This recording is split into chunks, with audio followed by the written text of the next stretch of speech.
Meeting is now streaming live on YouTube.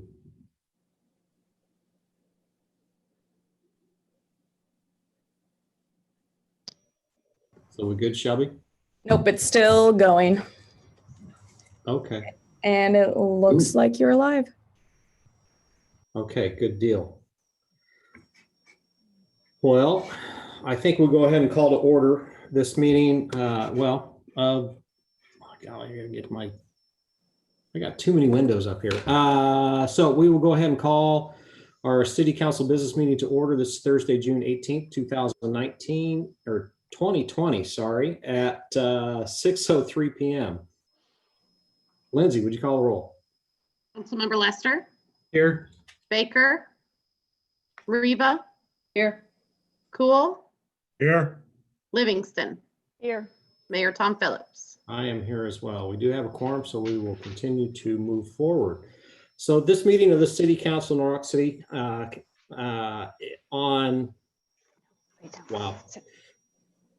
it's June 18th, 2020, and we're holding this meeting electronically. Governor Reynolds issued a state of public health disaster effective June 10th, 2020 that removes the limits on gathering, but physical distancing limits are still in place. I issued a proclamation of emergency effective May 15th, 2020 that opened up our public buildings, but due to limits on current limits on physical distancing, it is impossible to hold this meeting of the City Council in person at City Hall. Therefore, this meeting will be conducted electronically. As with all electronic meetings, there may be some technical glitches. We may talk over each other, and there could be a bunch of other issues that occur during our meeting tonight. I just ask that we all be patient and respectful with each other as we conduct this meeting. For those that are on the Zoom meeting, you'll notice that your microphones are muted and that you probably can't unmute your mic. If you want to speak to an agenda item, please let us know when that item comes up in the chat box, and we'll unmute your microphone during public comment. During the public hearings, we're going to allow you to unmute your microphone. When you've finished, we just ask that you please remute your microphone, and then once the hearing has finished, we'll reset things so you won't be able to unmute your mic again. We're going to proceed that way until we find out otherwise. You'll notice that you needed to be allowed in the meeting tonight. If you are disruptive and after being warned, we'll go ahead and remove you from this meeting and you will not be allowed back in. This is what would actually happen with an in-person meeting, so it really isn't a change to our procedures. We're no longer streaming our meetings through Facebook Live and have changed to use YouTube for our streaming. We believe YouTube provides the ability for a much broader audience to view our meetings, since you don't need an account to view the YouTube live stream. The ability to comment to the YouTube meeting has been turned off, so we don't have a meeting going on within a meeting. We are recording this meeting, so please act accordingly. And finally, once again, I'm only human and I may miss recognizing someone, especially with the changes we've implemented this past week. If that happens, please interrupt me via that chat box. I won't be offended at all if you do. And I will go ahead. I think if you can mute yourself, but you're not going to be able to unmute yourself. So if you need to talk, again, let me know. And council, please leave your microphones enabled and on, and be careful what you're saying. Okay, so item number 2 is approval of the agenda. Would anybody like to move any of the consent agenda items to the regular agenda? Hearing none, can I get a motion to approve the agenda? Motion. Second. All right, motion and second. All those in favor, aye. Aye. All those opposed, same. Motion carries. Item 3 is a dedicated work session. So this is a dedicated work session for staff, city council, and me. This work session is expected to last 1 hour, but we'll get right into the council meeting as soon as the work session ends. And I doubt if it will last an hour, but whenever I say that, it seems to go more than an hour. So we'll see how it goes tonight. We have a City of Norwalk logo discussion on the agenda. So staff wanted to be more consistent with the logo that we put on our signature block for email. and made a small change to that logo, but that change has brought up an awareness that we need to make sure our logo maintains our written standards and that any change is formally approved by council. So Holly, I'm going to let you take it from here if I can figure out that I need to unmute your mic. And I unmuted your mic. There you go. Got it. Yes, thank you. So I'll just start out by saying that, you know, the economic development department, which also includes the city communications, you know, we're really not looking to strip down the city branding policy across the board or, you know, change the logo. We're not looking to do any of that. And Shelby can pop in here anytime that she would like to speak about it. But all we really were after when we made these couple of minor changes was just to kind of unify look across the city in terms of, you know, initially Shelby started out with creating a signature block for all of staff and city council that was more consistent. You know, every department was kind of using a different version of a logo that maybe they had copied from somewhere else. It was a little stretched or the colors were off. Some people had their department under it, some didn't. You know, business cards are sort of in that same arena. That's kind of the next phase to get everyone on the same page so it looks more streamlined and professional. But I think why this came up, maybe more than the signature block change, was because we came to council on January 7th with just a new additional version of the logo that had the two words City of included into it as a version for us to be able to use on a little bit more official types of communication that went out for the city. And the reason why that ever came up to begin with is the chamber has the same logo as us. That was approved by council a couple of years ago. I think Stephanie found the date in the council meeting that was discussed, which is fine. A lot of cities, we've done research, a lot of cities across the metro have that, where either their school or their chamber matches their logo, but there's slight differences. And the city always has City of in their official logo. And so every city also has multiple versions of their logo that you can use. I'm not a huge proponent of that. I don't know if Shelby is. Again, she can speak up, but I don't like a lot of different versions, but I think it's good to have a couple of options because not every single type of communication looks right with one specific logo. So with that being said, that's all we were looking to do was just have one version of it that was a little bit more official. Shelby did research across the metro to see what other cities were doing, and 90% of them, especially the bigger ones, have the word City of in their city logo, especially when you're using it in more professional type environments, communications.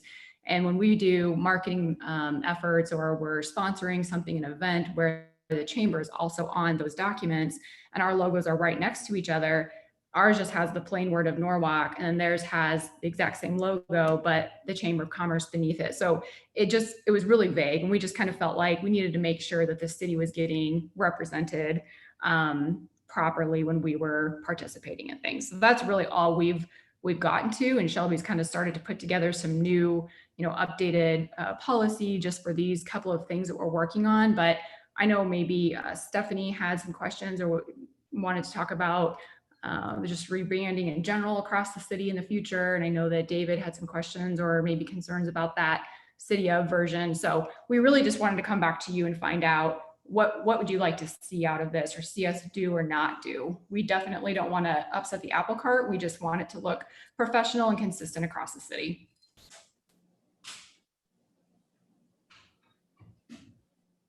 Dave, you want to go first? Go ahead.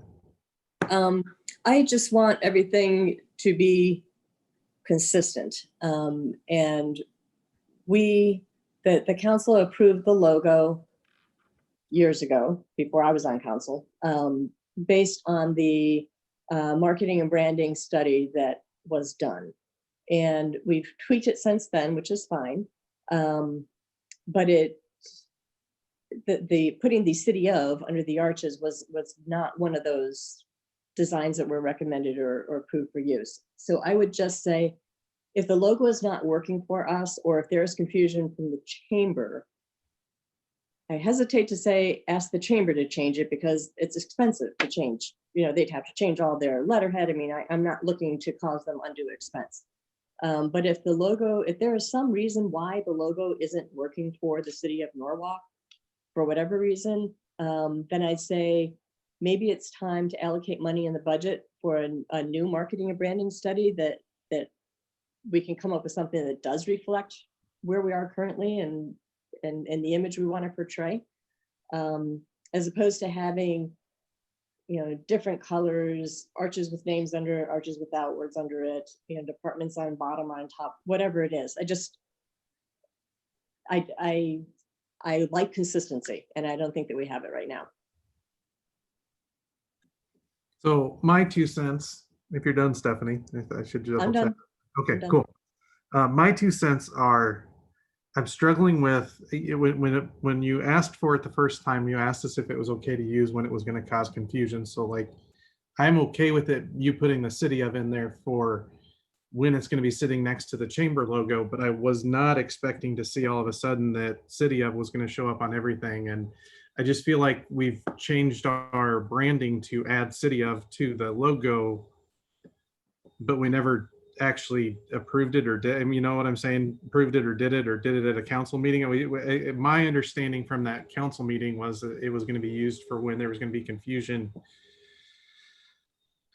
When we're sponsoring something and our logo is right next to the chamber, and I agree it looks weird when ours just says Norwalk and theirs says Chamber of Commerce underneath. Now, as far as departments go, the branding standards already set out and say it's the arches with Norwalk, and then below that it's Public Works, Police Department. It's already in the branding standards. They just like if you're wanting to get everybody to use the same, I would tell you that getting everybody to use the same logo and then putting the typeface for the department underneath it would be the way to go, in my opinion, rather than spending a bunch of money on rebranding ourselves. Because I actually like the arches. I think it's a good logo. Personally, I like it. It's I don't know. And I was on the chamber at the time. I was not on city council when we approved it. And I think I was chamber president. So that dates it back probably 15 years ago, 12 years ago. When this first got discussed and when it was the old Norwalk logo and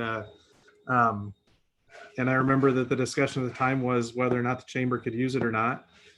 And we went back and forth on it. And in the end, I think the decision was the council was okay with the chamber using the same logo. But I'm in Stephanie's camp that if there's a problem with it, then it's not the city that needs to change its logo. It's the chamber, and I'm friends and know a lot of those folks, and I don't want them to unduly like jump on me and say, David, we don't want to spend money on a new logo. We've got a good logo. I would just say that I think that part of it was that the chamber and the city were going to try to work a little better in step at the time, because they really weren't. They were kind of all doing separate things. And I think at the time that was the plan, was to start having the two work together a little better and a little more. And I think we are now. But I think that at the same time, it's created some confusion at times. But I would tell you that putting City of in the logo on a full-time basis, it looks funny to me for some reason. It just doesn't look right. And I'm not sure I agree with the 90% of the cities around have their City of whatever in their logo. So I apologize if it really is, but I've looked through a lot of logos the last month. I've become a bit of a logo junkie and looking at good ones, bad ones, ones that failed, ones that did okay. Just a second, I'm gonna shut my door. Sorry, they're vacuuming outside. So I guess that's my 2 cents on it is you've got to give me a good reason why we need to change everybody's logo through citywide. If you want consistency, then take the existing standards. I think it's set up to have consistency in there. I don't know. So my 2 cents is, my memory is we did have this discussion, and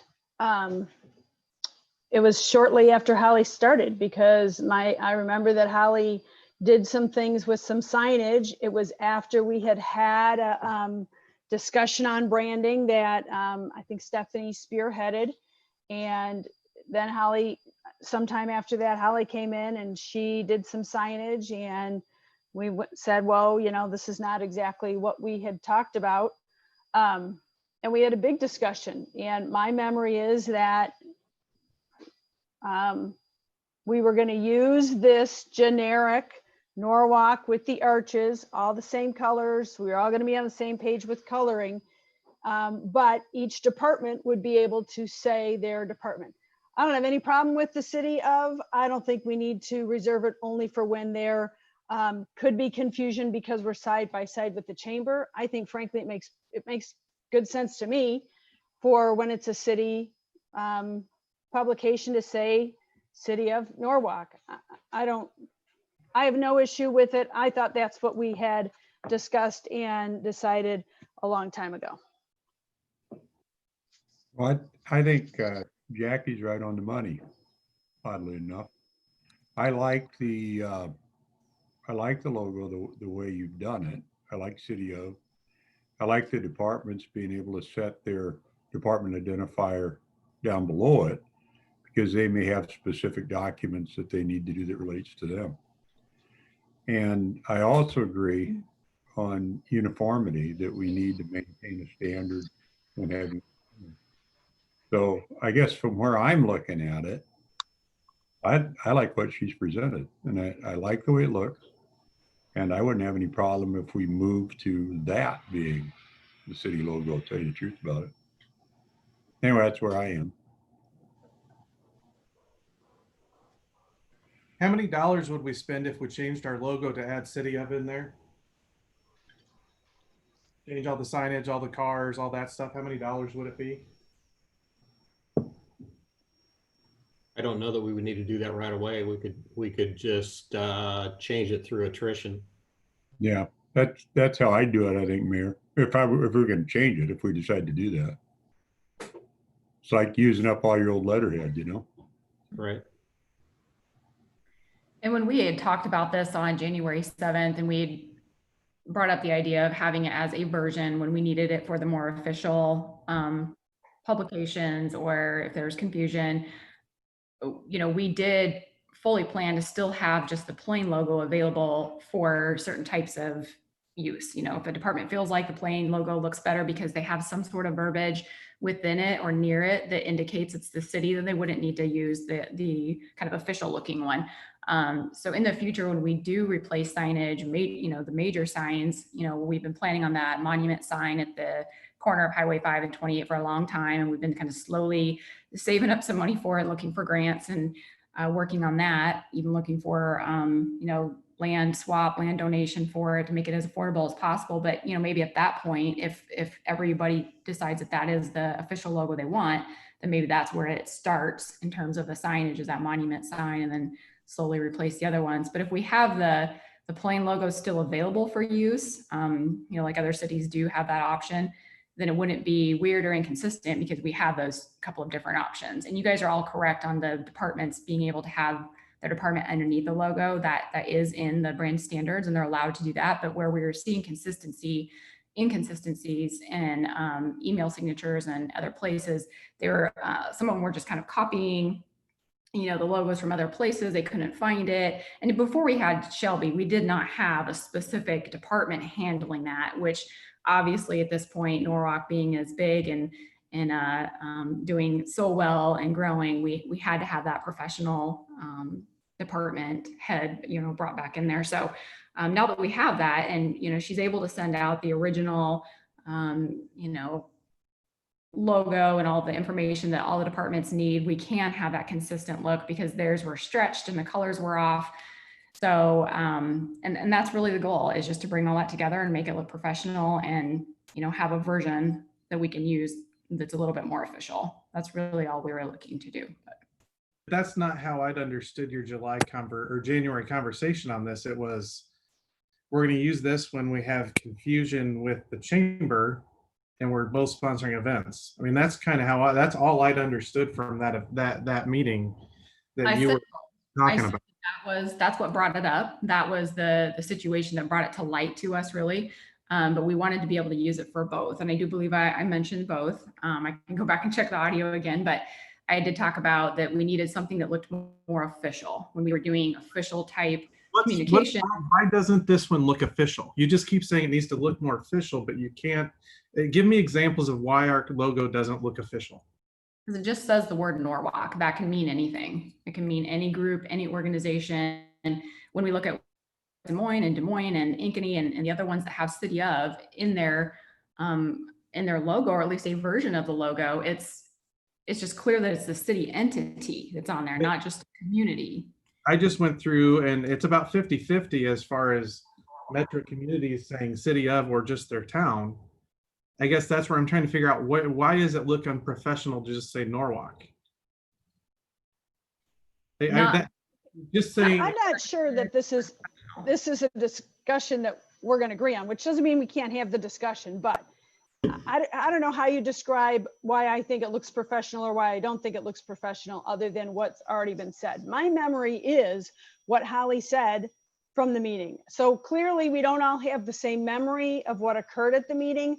And if we have the same memory, or if what any one of us says is in fact borne out in the minutes, it's not what each of us understood. So the question for me is, how do we go forward instead of, and it sounds like without Brian, we don't really have good direction, because it sounds like David and Stephanie don't support it and Ed and I do. Well, I think it is relevant to talk about why it's not professional, because I was going to ask the same question Dave did. So I've just been trolling while we've been talking, and I can see that Ankeny, West Des Moines, and Des Moines have city of in their logos. The ones that do not are Polk City, Altoona, Johnson, Waukee, Pleasant Hill, Windsor Heights, Clive, and Bondurant. So, when I see Norwalk, and Norwalk's like on my signature block, but right under that is my city address, and it says I'm a council member. If it comes, from Public Works or something, it has a Public Works department name under it, clearly that's the city. If the city is, giving a presentation, Norwalk, it's obviously the city. So my question is, it goes back to what I was trying to say before, is that if the question is that it doesn't look professional, then do we just need to change the logo? What part of the logo is not professional looking? Why does it need to have city of to be professional? And I guess, Stephanie, my comment wasn't that the conversation wasn't worth having. My comment was that I think that although it's not necessarily an answer that you or David are satisfied with, the answer's been given. I mean, again, we can keep discussing it. I don't know what different information there is. I think that when it is an official city publication, it makes sense, or whatever, it makes sense to have City of Norwalk. When it is maybe department specific, maybe it makes more sense to have the department specific. For me, I understand what Holly said. It's not professional or unprofessional. It is clarifying. It is clear what organization it comes from. It is clear that it is a city message. I'm not looking, and from what I understand, Holly's not looking to change the whole logo. The logo, I think, should stay as it is, with the ability, as we discussed months ago and years ago, the ability to insert specific departments. But that's available already today. Right. Right. I don't know why are we needing to change the logo and the brand standards if what everybody's saying and the problem with the current one is available. Everything's available except for adding the word city of. That's not in the current brand standards. Isn't it really just a matter of personal preference and personal taste? I mean, you can't, what looks professional to one person may not to the next, and what looks like it's adequate to one may not seem adequate to the next. And it is a matter of personal preference, but it is also a brand in marketing, and that should be consistent. So whether it's agreed that it be city of, or whether it's not city of, all I want is for it to be consistent. Whatever the decision is made, just make it all the same. Right, I agree, Stephanie, and whatever it's going to be, either over time or stay in the course, whichever way we do it, we should end up with a standard product. But I also think, maybe it's worth hearing all 5 voices, not just 4 of us, and maybe from that, the staff would get better direction, of what everybody's thinking. Maybe we could understand each other better too. Right. Well, we're not voting on this, right? This is No. just no, we're discussion. We're just discussing it and see what people's thoughts and opinions are.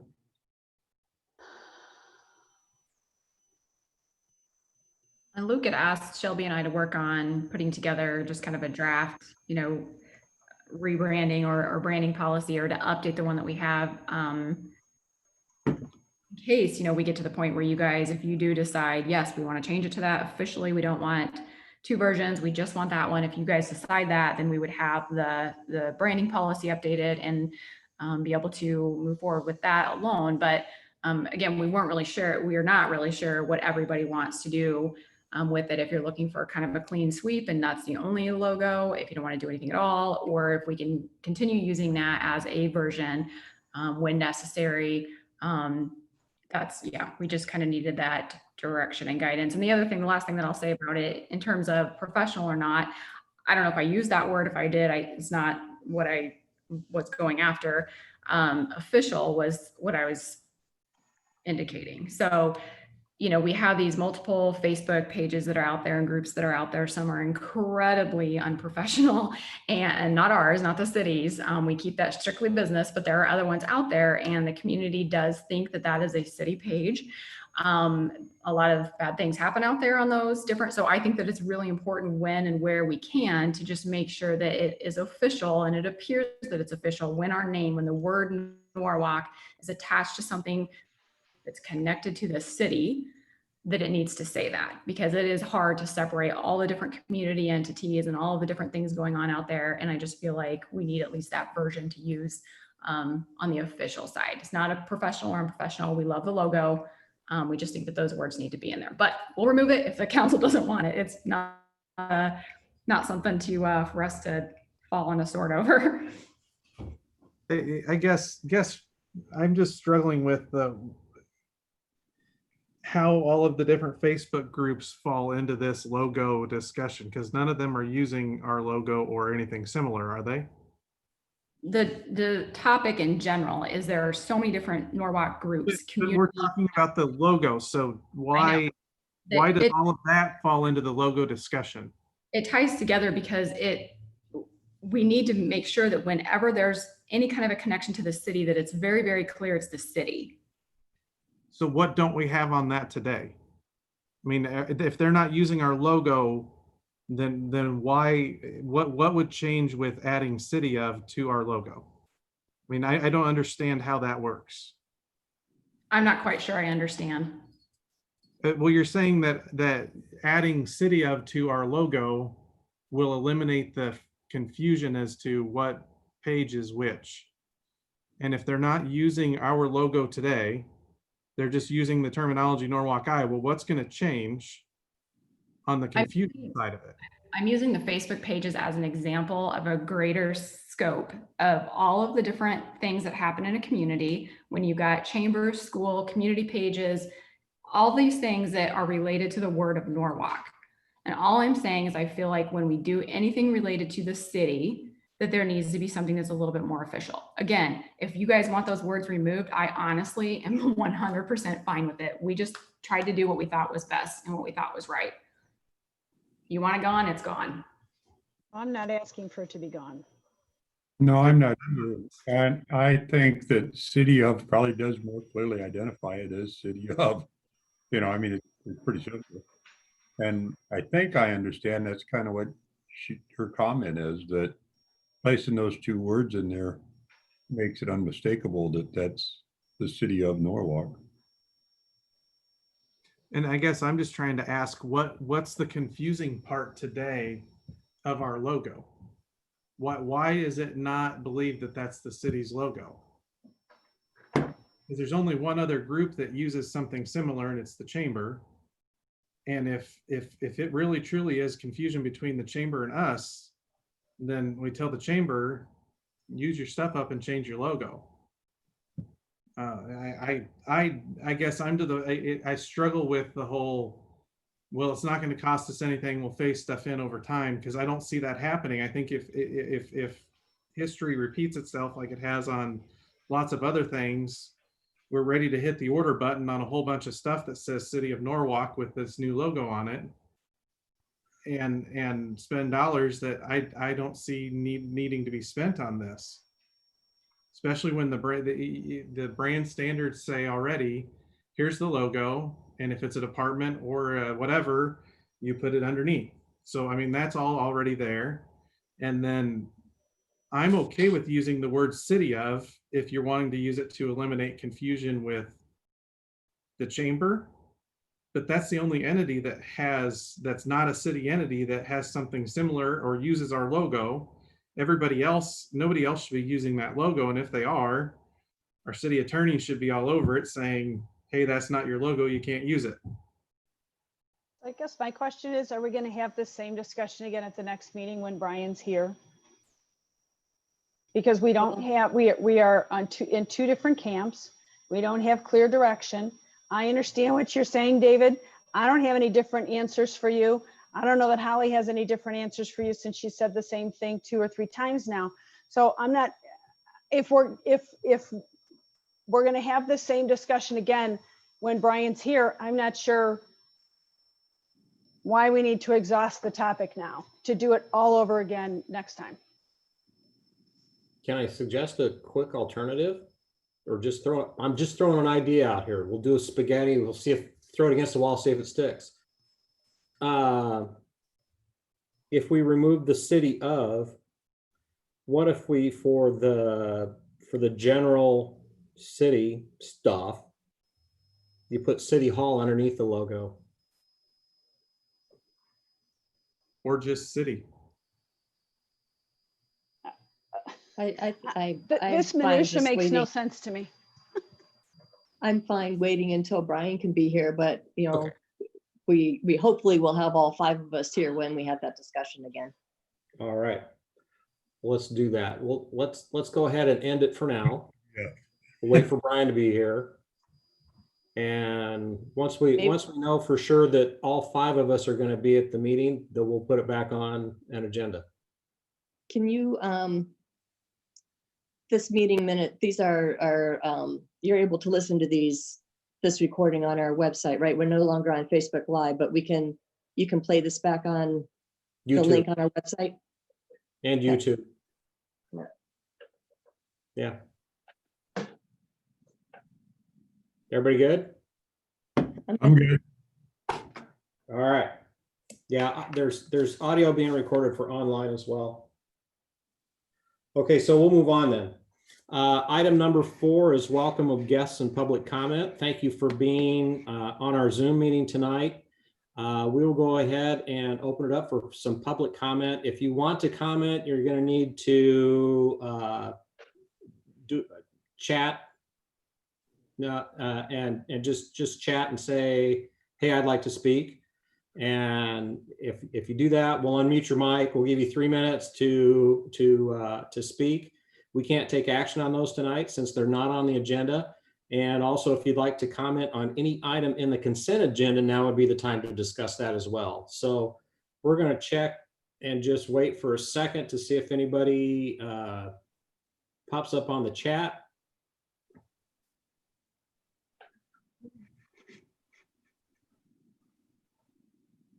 And I am not seeing anybody, so we are going to move on. Item 5, we have a presentation tonight. Jessica Maldonado's here to talk about the solar program that we were doing. And Jessica, you're unmuted, so have at it. Wonderful. Thank you, Mayor, and good evening, everyone. I really appreciate the opportunity to be here again and want to be very respectful of your time. I know you already sat through a long presentation before, so didn't want to bore you with the same details. I was just hoping to give you a quick update on the timeline for the Grow Solar Warren County program. I'm sure, as you can imagine, life has completely changed since we first discussed it way back in March before the coronavirus pandemic hit. So like many things, we ended up postponing the launch of the program from May until July. So we're getting forward and looking excited to launch the program officially about July 6th. The cities of Carlisle and Indianola have passed official resolutions in support of it. The Warren County Economic Development Corporation is on board as a promotional partner. So we're excited and looking forward to officially releasing news of that in the next couple of weeks before we launch it. And so just wanted to kind of revisit with you guys to give you that quick update and also maybe talk about a few ways that Norwalk could participate at whatever level you're comfortable. I know from the last meeting, there was concerns about the official resolution, and we did hear you loud and clear and definitely respect, the staff time and obviously the logo use that kind of piggybacks off that conversation you just had.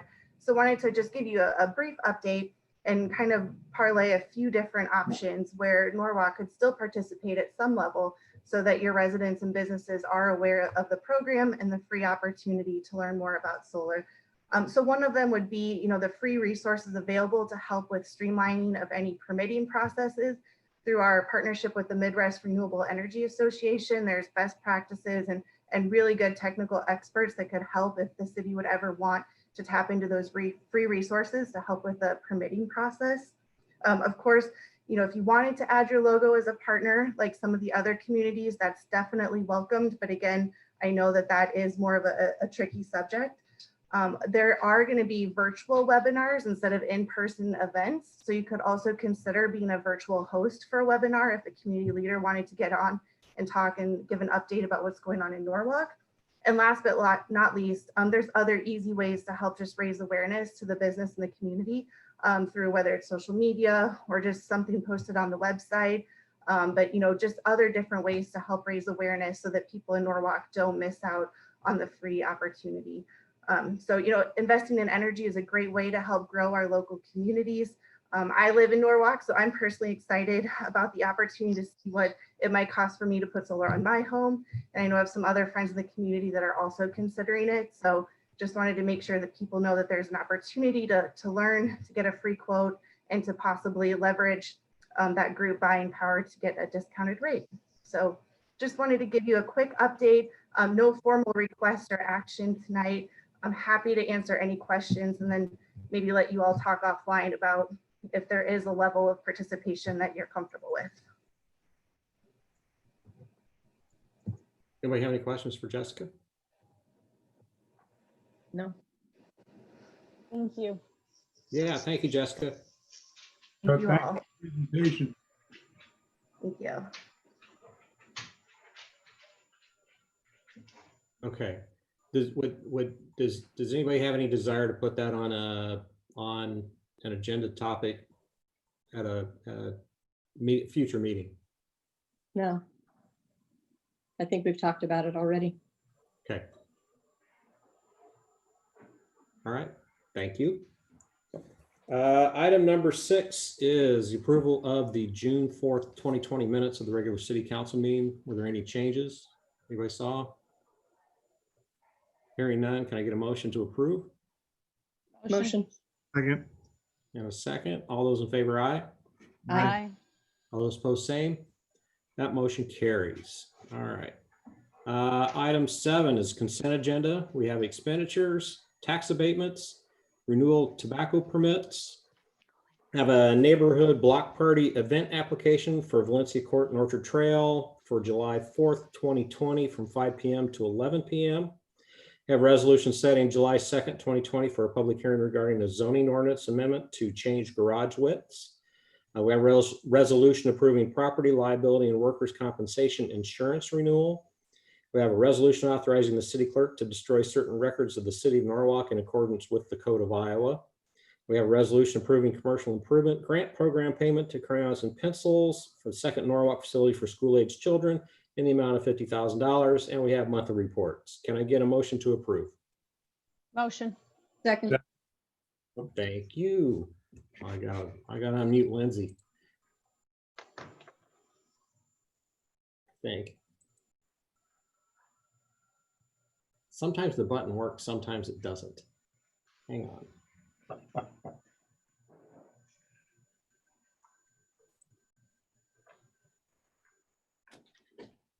Okay. Luke or Shelby, could you unmute Lindsay? Here we go. I'm here. There you go. Can you call roll? Yes. Councilmember Lester, Yes. Reba, Yes. Cool, Yes. Livingston. Yes. Awesome. Thank you. Motion carries.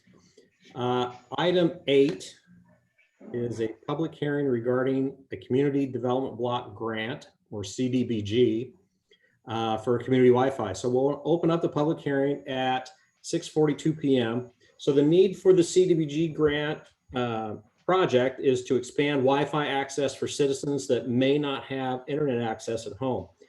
This program will expand Wi-Fi access to several locations in Norwalk, such as parks and other public places. The focus will be on primary park locations, Norwalk Community School District parking lots, and be expanded to other locations depending upon funds available.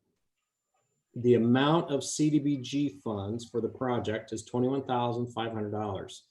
The estimated amount of CDBG assistance that will benefit low and moderate income persons is 50%. Additional Wi-Fi hotspots will be added, as well as support equipment to feed power signals to satellite park locations and Norwalk Community School District parking lots.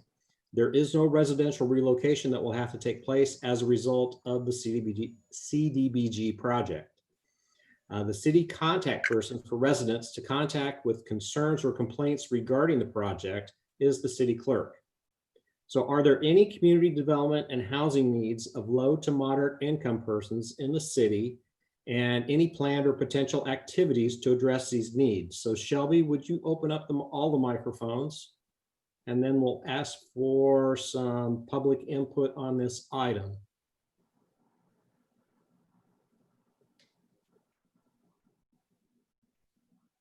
Do we have any input?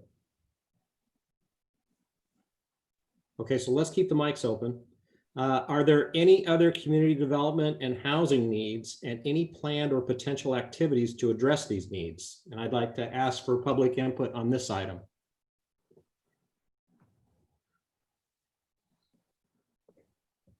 Hearing none. Lindsay, have we had any oral or written comments on this item?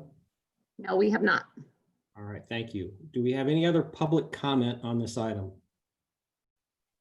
That can either be, you can unmute, you should be able to unmute your mic right now or through the chat box.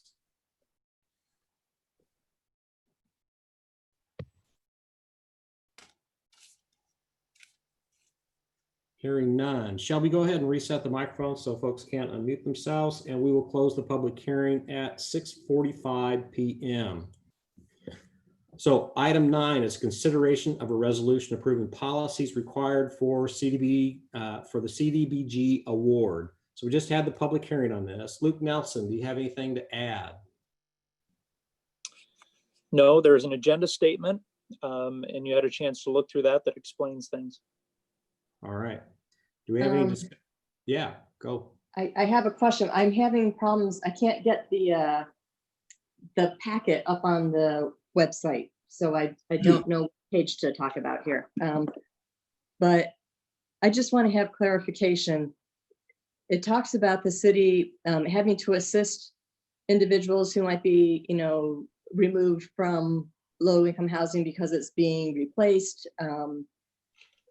That their city-owned resources have to go toward this.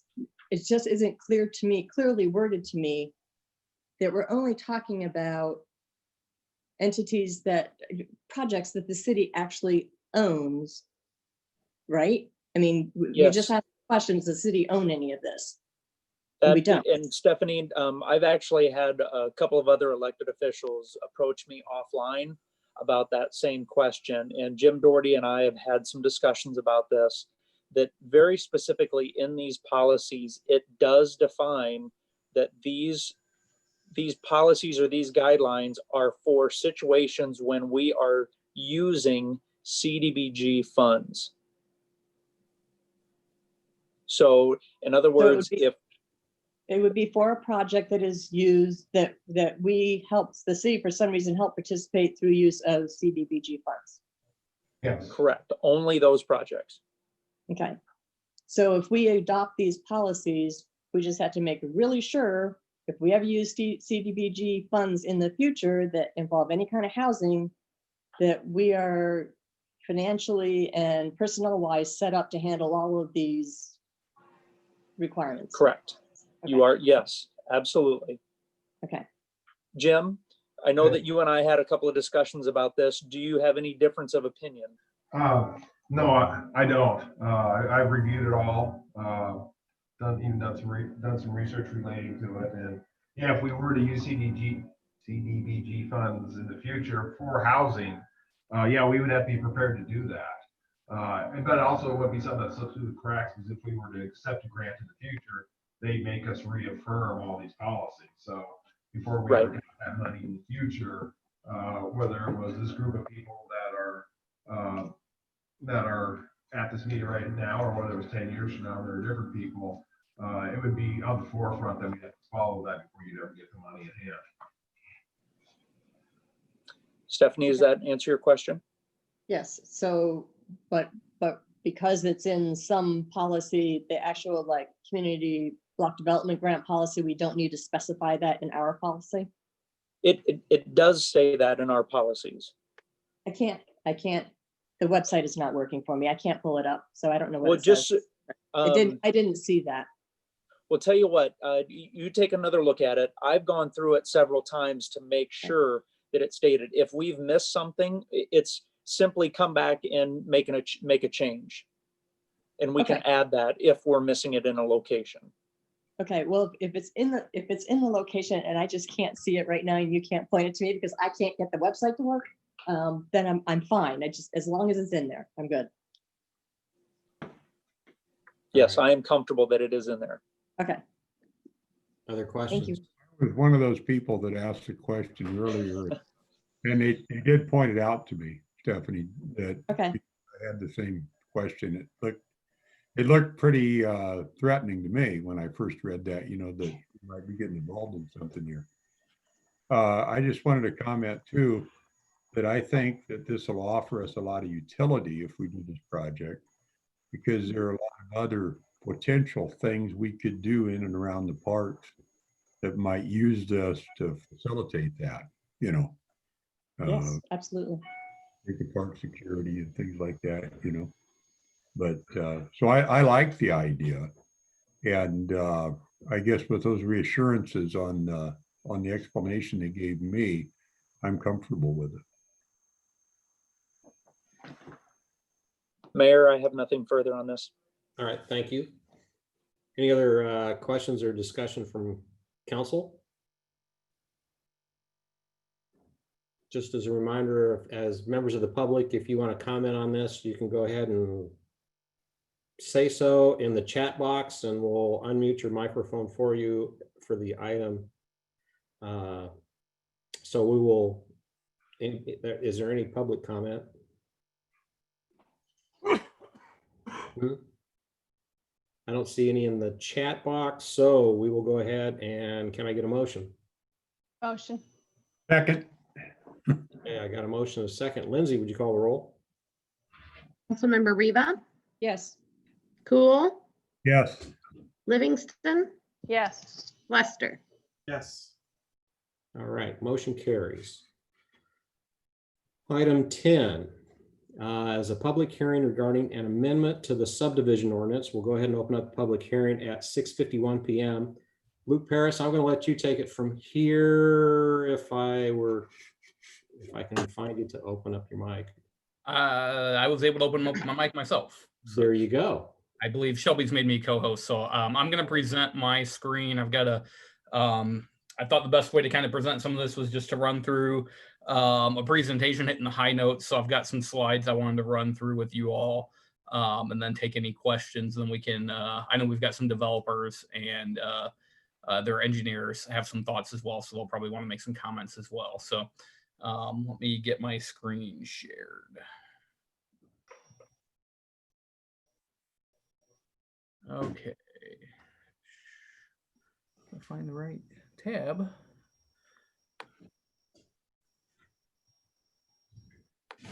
There we go. Okay. Everybody see that? Yep. Okay. So we're starting at the end, apparently. I'll get it right eventually. Okay, so this is our subdivision ordinance. Just some things I want to run through in these slides that really hit on the need for, like, why would we do a large subdivision ordinance change? Why not just keep what we've got?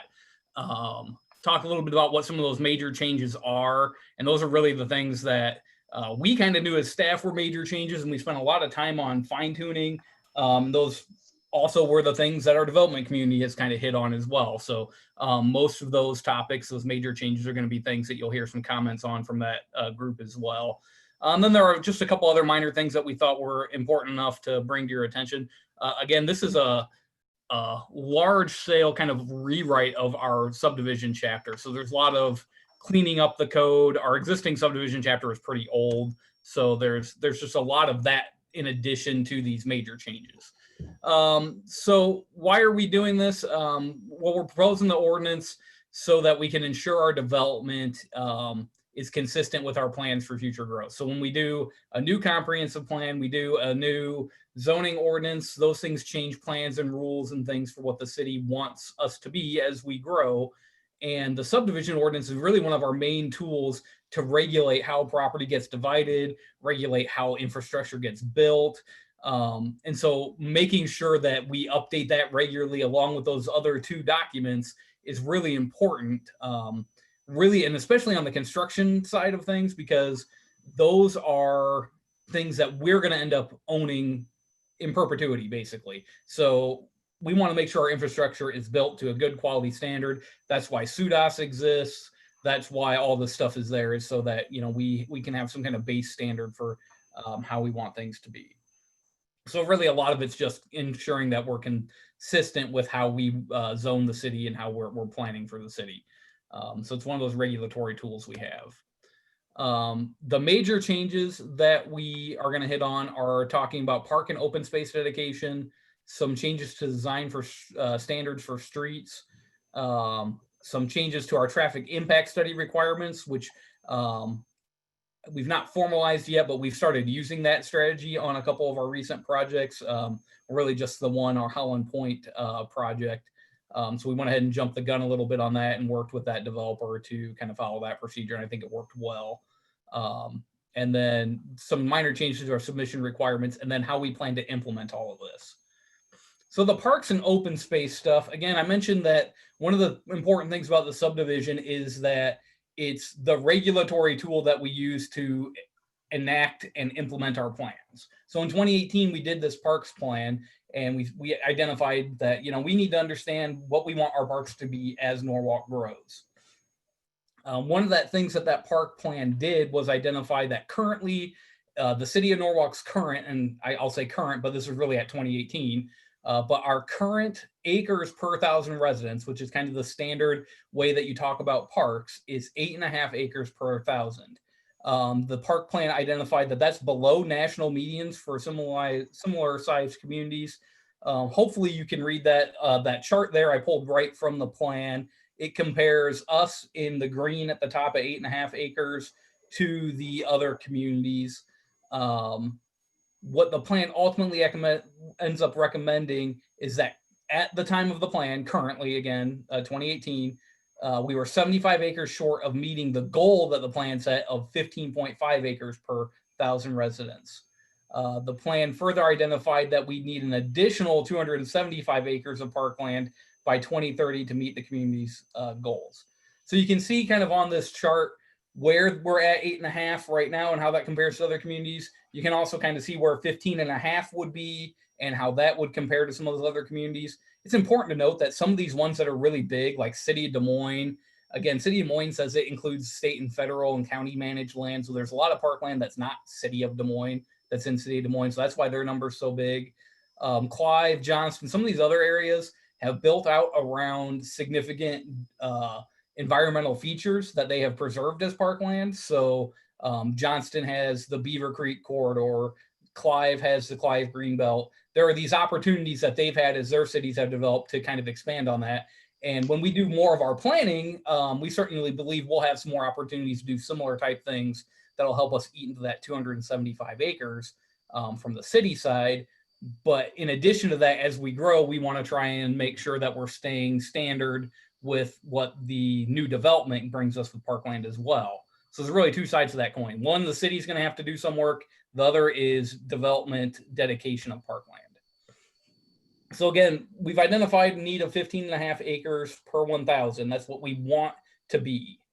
The ordinance right now only gives us 6 acres per 1,000. And what we're proposing in the ordinance is to raise that to 8.5 acres per 1,000, which would essentially mean that the new ordinance is going to keep us consistent with the current parkland ratio as of the 2018 master plan. The changes to that, it's about a 40-ish% increase to the amount of parkland that's needed to be dedicated per each single family home or townhome or apartments. And you can see there in those bullet points how that goes up.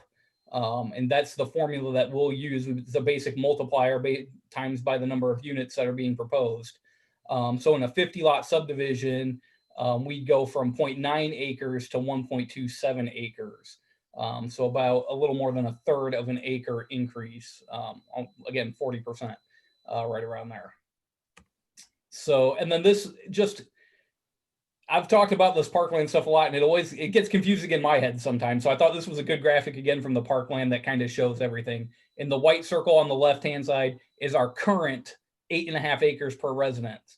If we as a city want to be at 15.5 acres per 1,000 residents, we need to, as the city, not through our subdivision regulation, the city needs to find 75 more acres. That's that blue circle.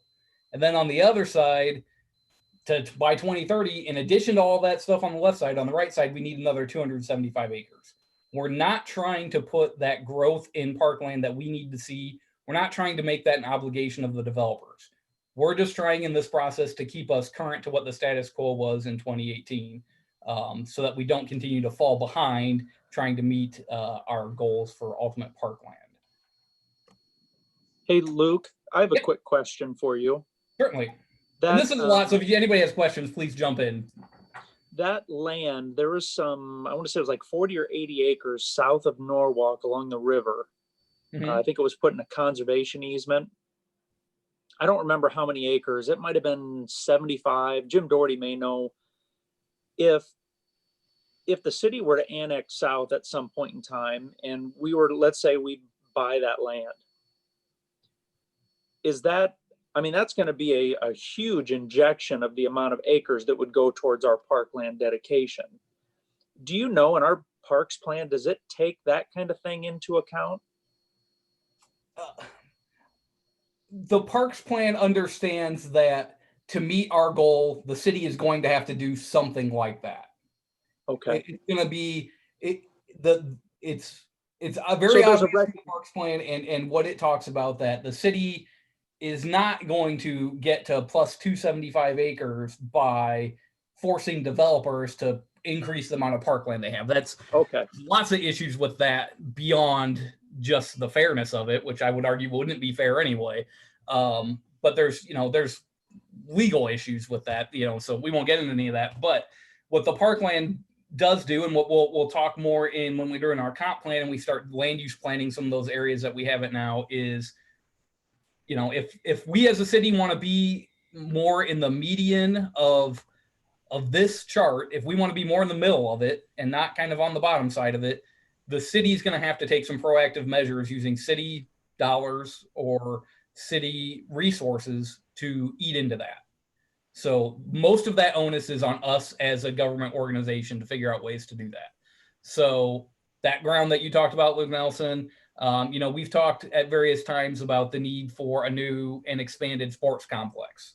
That's going to be a city project. Those that's what's going to eat into this 275. The 8.5 acres that we're raising this to, all of that's doing is trying to keep us at a level playing field at where Norwalk is today. Because if it doesn't raise to that, and then the city's not investing in parkland, and we're at 6 acres per 1,000 every year, every new subdivision that comes in, every new neighborhood, we're going to keep falling below what we've said our goal for parkland is. So just a few other things. I'm sorry.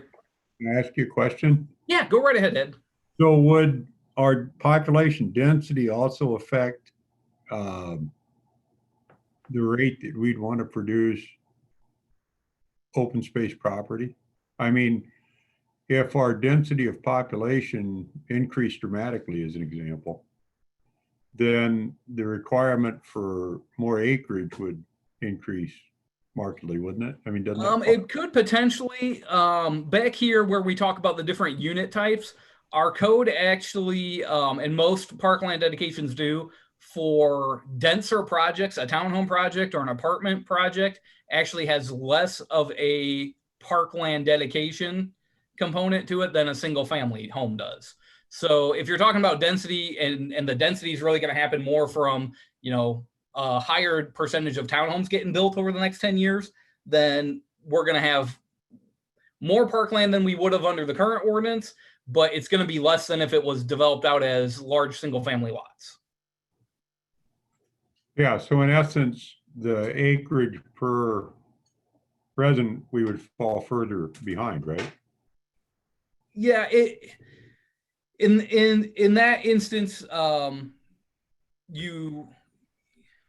suppose you would. I hadn't really done an analysis of that side of it, but that's probably a fair point. I guess my question is that in view of the court decisions and stuff that have recently been done, so this is probably an item that you would go back and need to adjust every so often, right?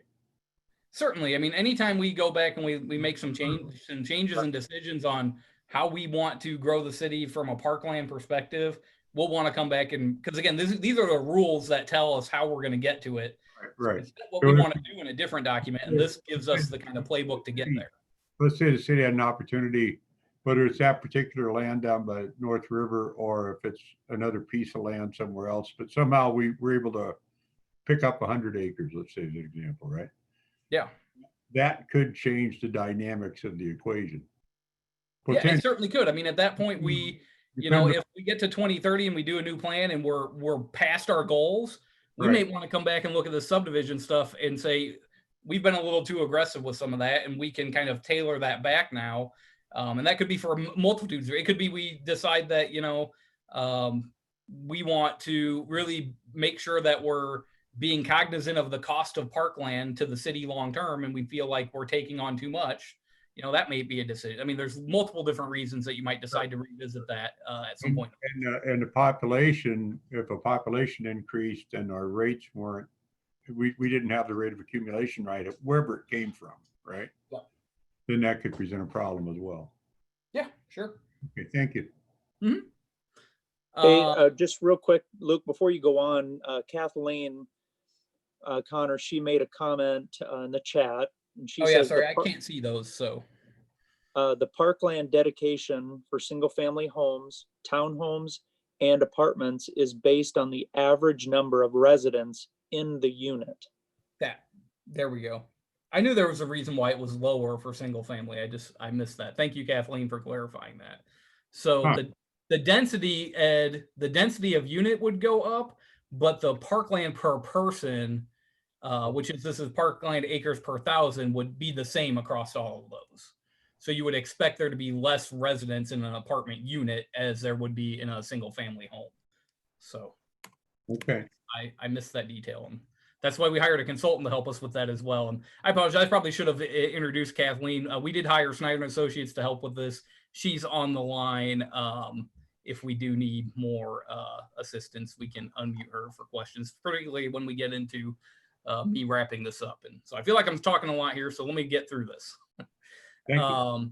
Other things we did with this parkland stuff, in addition to changing the amounts, we specifically said that you need to have a parkland dedication determined when you're submitting our prelim plat for approval. In the past, we hadn't had parkland agreements until final plats, and I just felt like the right time to do that was the preliminary plat, so that everybody knew what was happening. So maybe we have a prelim plat that doesn't have the parkland shown in it, but it's going to happen in the next phase. Well, we're going to have an agreement that says it's going to be in the next phase, and we're all going to be hunky-dory and good with that. We are going to encourage that parks be located adjacent to undeveloped ground so that we can aggregate parkland together into larger parks. One of the things we don't want to do, I mentioned here with a 50 lot subdivision, it's only going up to 1.27 acres. We don't want as a city to have lots of small parks all around town. That can be an issue from a maintenance perspective. And really, is it great for the city? So one of the ways we can help avoid that is if we have smaller developments, if we can situate a park next to adjacent ground, where then when that ground develops, we can situate park there, we can start aggregating a parkland into something bigger. And a real great example of that is what we've done recently with Timberview, had about a 3-acre park, and Blooming Heights South, when we approved that, had about 1.5 acres, 2 acres of park. But we made sure that we situated that Blooming Heights South park so that it was adjacent to the Timberview park. So now we've got 5 acres of park in there. And then in addition to that, there's ground to the south of it that's undeveloped. So hopefully when that ever develops in the future, we can get parkland up there, and we'll end up with somewhere around a 7 to 8 acre park that we've kind of piecemealed together over developments. One of the things that we've done to try to help out some of our development community on some of those things is reduce the street frontage requirement down to a 40-foot minimum. You'll see a lot of new park designs and neighborhood designs where the park is kind of a nice big green space back behind homes, but that street frontage can be a hindrance to our development community at times because there's cost to that. So we want to provide some flexibility to allow for that kind of newer style design of neighborhood to be done in Norwalk. So that really helps with that. We removed floodways as a consideration for park dedication. There's really not a lot of value for the city in having a floodway be part of a park. We might consider accepting it as part of a parkland dedication, but it wouldn't be considered for the acreages. And then alternative plans for park dedication, we'll allow that with review of our authorities. And that would be similar to the current process that we've got right now, where we would, if someone doesn't think that giving ground in their project is the right thing to do, or if it's too small, it's 1/2 acre, there's some alternative plans that we can go through our parkland agreements. We have not spelled out specifically what those would be, so it leaves it a little bit open, and I believe some of our developers will talk about how they would maybe like a little more firm idea on the different aspects and different things that they could do with that, so that they can understand when they're doing their pro formas and putting together their projects, what their alternatives could potentially be. So that is something that we may consider as we go through the approvals on this. And then lastly, providing an appeal procedure for parkland decisions. Making sure that, we always give people the option to disagree with us and give them a method for recourse if they don't think that we're accurate in our interpretation. So moving on to design standards. Again, these are mainly focused on making sure we get quality construction for our public infrastructure. That's anything from water lines, sewer lines, storm sewer basins, all that stuff, to our roads. And really what we're talking about here is road design is what most of the changes that we consider major changes. But again, when we approach this from a staff perspective, it's wanting to put some standards in place that give us good long-term infrastructure, because we're going to have to maintain it no matter what. So, trying to recognize that, and that we're better off as a city if we have infrastructure that's going to last a long time and be solid. So, one of the things that we've proposed in this is related to adjacent gravel roads. And we've added a responsibility of the developer to pave 15.5 feet of that corridor. We do acknowledge that most of the times that's going to happen, it's going to be county on the other side of that gravel road. So we're going to have to be willing to entertain something other than the pavement going in, just because the likelihood of a developer developing a project and then the county also having the ability to participate in their side of that gravel to pavement conversion is likely not going to happen very often. So we need to be willing and able to entertain some kind of surety that would be granted to the city in those cases. Some of the things we've talked with our developers about is, if they're giving us dollars for gravel to pavement conversion, they would like some guarantee that it's not just going to sit in a city account for 20 years before it gets paved. So those were some of the discussions we had recently with them about, how can we put some timelines together. And our belief is that if we're going to go through and accept a surety, we're going to have a standalone agreement with that developer at that time, which would give us the ability to talk about when we feel like we would be able to have that construction done by. Some other things related to the construction of roads. requiring a geotechnical report to determine soil conditions that may affect the road. We are saying that we would prefer to have a 4-inch granular subbase required under all street pavements and subdrains required along all street pavements. But it's important to know that that geotechnical report that we'll require is going to tell us the quality of those soils and can recommend, and we would assume will recommend in certain instances, that that requirement of subbase and subdrain can be waived if the soil conditions are appropriate.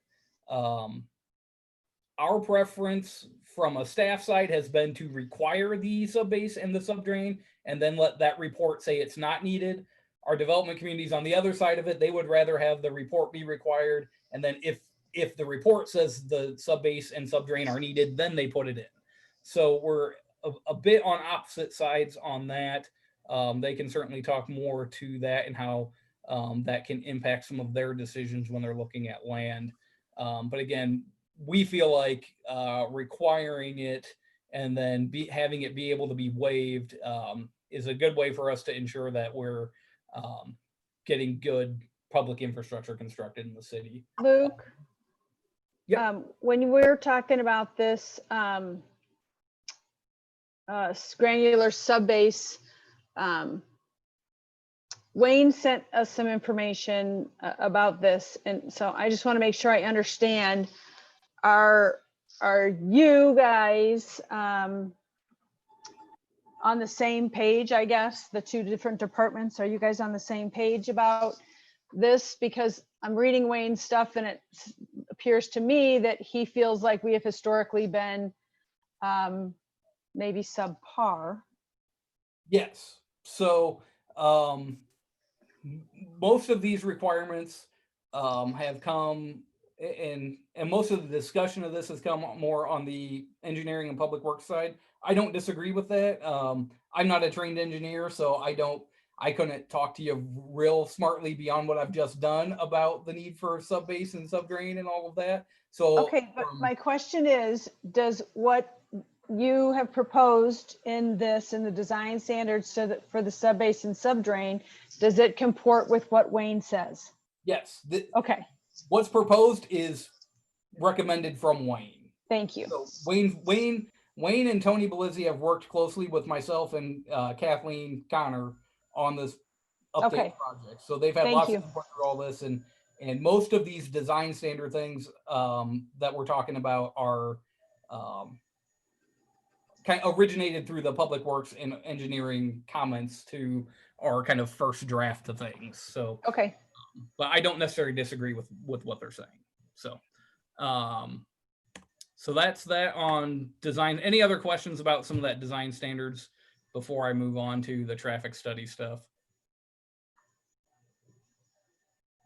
So again, I know our development community has some folks on the line, and they will provide some additional input. I know the design standards and the subbase and subdrain was one of the kind of hot button topics. And when I kind of wrap this up, we've got some thoughts from a staff perspective is how we might move forward as well with some of that. Traffic impact study. This will now be an independent study that's prepared by the city's designated engineer. We did this with the Holland Point study recently, where the city hired Snyder and Associates, and they worked on that study on the city's behalf. And Hubble's behalf. It was kind of a joint project. Hubble ultimately ended up paying for that as an outside engineering cost. They would have had to pay for it regardless. So they were okay with that. So really, it's just giving us some more surety that there's a neutral party looking at that traffic impact study, and then we're all going to agree that that traffic impact study, whatever the results of it are what is going to be implemented. So. Like I said, we've already done that with one project outside of what the code requirement is. I think it worked well. So we are working to formalize that. Just some notes for that. It changes our process a little bit. So it's going to be really important that we determine early on in the process if we need to have one of those traffic studies done. So this is something that could potentially add some time to our city approval process. One of the things we strive for in our department, and I know Public Works and Engineering does as well, is being able to quickly turn around projects for our development community. That's one of the things that's a benefit of being a small staff and a small community, is that we can have some competitive advantages in being able to quickly review things and get comments out. Requiring this will add some substantial time to those projects when needed, but I think that's well worth that time to make sure we're getting some good information out. Anything on traffic impact studies? I think we've talked about that a lot in the past, but we're Yeah, I gonna- just wanted to comment. I think it's important that the city be the one that's in the control of that study, because whoever controls that controls the assumptions. And if we want to be comfortable with what assumptions they make, we need to be the people in charge of the study. Yep, and likely what you're going to see once we get this more formalized in an ordinance standpoint, we'll bring forward probably some more standard contract with an engineering firm that can kind of be on retainer for us to do those studies. So that way we don't have to bring, one of the things that we can do to make the process a little quicker is we can just say Snyder's always doing our traffic studies, and that gives us as staff the ability to call them up and initiate that without having to get a standalone contract from through council. So that's something that we'll work through to make that a little bit quicker when we can. Submission requirements, just some things that, you know, we're really working hard to try to transition to digital versus paper. We process a lot of paper in our department. So the more that we can go to digital, it's better for record retention. It's better for record transmissions. So really we're trying to move into, as much as we can, a digital submission. There are just times where we need to have paper copies so that we can get those out to different departments, or sometimes it is good to just have a paper copy to review. We always do retain a paper copy that we can pull out of our files. But we're really trying to get to digital. And in addition to that, we're trying to get more of our infrastructure data submitted to us in a format that we can just plug and play with our mapping system, so we don't have to do conversions or redrawing of things. So that's really what that is. How we're going to look at implementing this, we really, over the last 6 months, have spent some time thinking about how we can implement all these changes, because we do recognize that some of these can be substantial and may impact a project that's currently in the works. And we want to be sensitive to that. So what we've done is first decided that we would have an effective date of the ordinance of January 1, 2021. So that would give us about 6 months or so, the remainder of the 2020 calendar year, to have anybody that was looking at a project that they thought, you know, they were kind of along the lines of getting ready to submit a preliminary plat, or, you know, they just done a rezoning or something. And they've already made some decisions financially based on what the code currently is, and our code impacts our development community's financial decisions. This will let us kind of work those in with the old standards and let them continue to work under those old standards as long as they are continuing to advance towards completing that development. However, we do think that there needs to be a cutoff date. You can't just say, look, if you approve something in November of 2020, that it's now can be the old standards for forever. Great example of that is the legacy. How long has the legacy took to build out? We definitely don't want to be using 2000 standards for the next thing that happens in the legacy here in 2020. So we've identified a 5-year time frame where we'd say in 2026, everything, it doesn't matter, regardless of when you had a preliminary plat approved, you're all going to meet the new standards. So that would be our full implementation date. Anybody that submitted anything to us after January 1 of 2021, they're going to be full into our new requirements. So everybody's on notice now that if they're looking at doing a project that might not happen until next year, they need to be looking at our new standards, because that's what's going to apply. So any questions on those implementation thoughts? Okay. Just a couple other minor changes: clarifying existing code, cleaning up some references, updating to meet some of our current city practices. A big thing that we're doing is our subdivision standard was always called Chapter 17, and it doesn't fit with our current table of contents of our chapter. It's actually Chapter 176. So a very minor thing, but it's something that I know Lindsay and I are both really excited about. And so those are really just more minor things. We really attempted to identify those major changes because we felt like those are things that we're going to get the most discussion. And so if there's anything else that somebody identified in looking through the summaries and the ordinance and you thought, well, I think that's a pretty significant change, certainly we can discuss that as well. I don't want you to think that we're trying to glaze over something, but we did try to hit on those major changes. So with that kind of wraps up where I was at with things. I'd be happy to answer any other questions, or we can open it up for other comments.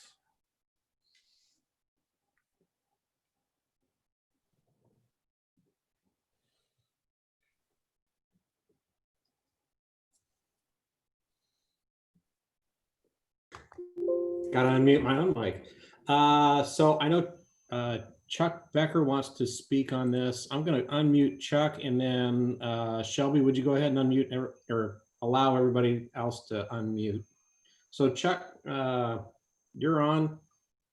Thank you, Mayor. Can you hear me okay? Yes, I can. I appreciate it. All right. My name is Chuck Becker. I'm an attorney at the Bell and Law Firm here in Des Moines.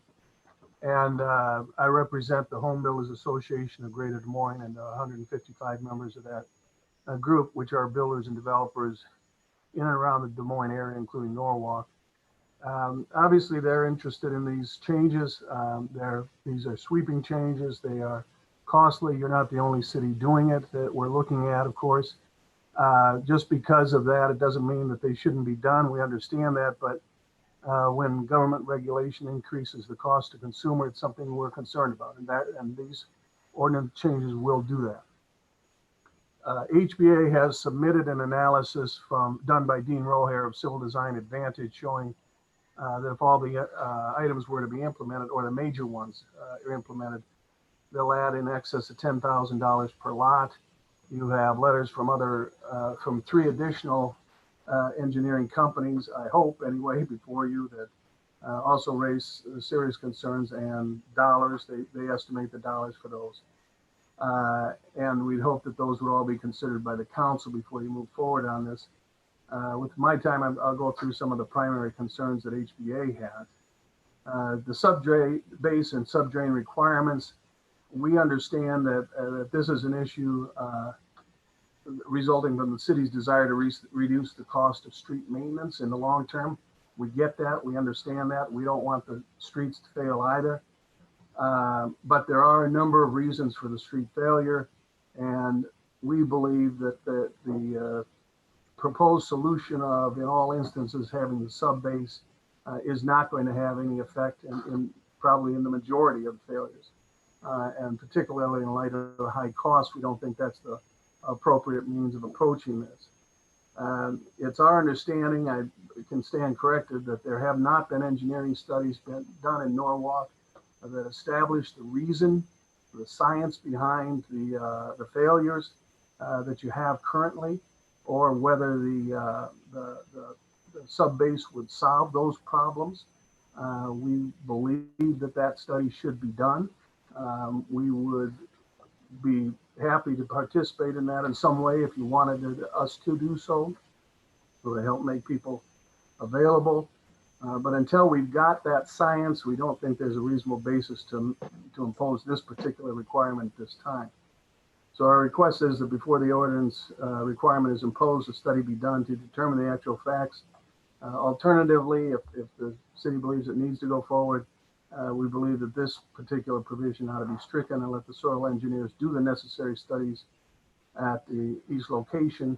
The developers would follow the findings. I think that's what's being done now, but it would then tell us what the engineers believe is the proper solution for what they're finding. And gravel and drain is not often, as I understand, is not often that case. Now you'll have other engineers, I hope, on the line tonight that can fill in more of the science details on that.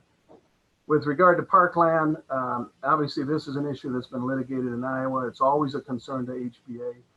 We address it in all of the cities as they come up. What's more, the developers and builders understand the amenity and that it is something the public wants, and obviously that helps us to sell houses, and that's a good thing for everybody. On the other hand, neither the developers or the city want a lot of micro parks. You mentioned that tonight. And most importantly, the developers need the certainty of knowing what and where the parkland will be required, and the flexibility to discuss the ability to look to regional larger parks to satisfy this requirement. I think that's in the city's interest also. There are certain limitations on how that can be done. But we'd like that ability to do so. As Luke mentioned, as he was speaking there, the alternatives haven't really been set out specifically in the ordinance at this point. We would like the opportunity to talk more about that before this gets imposed. We're not opposed to the parkland concept generally, even with regard to a number of the things that are set out in the ordinance. But we would like to work with staff on the details and perhaps consider phasing in those parkland changes over some period of time, so it doesn't happen all at once. The third topic, the upsizing sanitary and water lines from the 8 inches to 12 inches. This one is one that for us raises a legal issue. Obviously, all of the ordinance changes that you're proposing result in additional cost to developers. As such, they are viewed, I think, by the courts as impact fees. Of course, you've got legal counsel both advising the board and on the council, advise the council and on the council, and so you can listen to them. But these costs would traditionally be viewed as impact fees, and I think that virtually all engineers would agree that a plat is adequately served by an 8-inch line. The upside lines, I think, are for purposes of anticipating future development in any given area. Not a bad idea. We're not saying that, but those costs are not a benefit to the individuals who are paying for them and would then be considered an illegal tax, conceivably by the court. I'm not saying that necessarily is where the court ends up, but I think that would be the argument. And I think this is sort of a clear example of an instance where that shouldn't be an expense of the developers. Chuck, There isn't any question. I'm sorry. If Go I can ahead. update real quick on that, Chuck. Sure. I apologize. I forgot to get that into my presentation. I did talk with Kathleen yesterday to get clarification on that, because when we talked yesterday during our conference call, I expressed that it was my opinion that the intent of that language is not to require developers to pay for the upsizing of a sewer or water line that serves somebody else.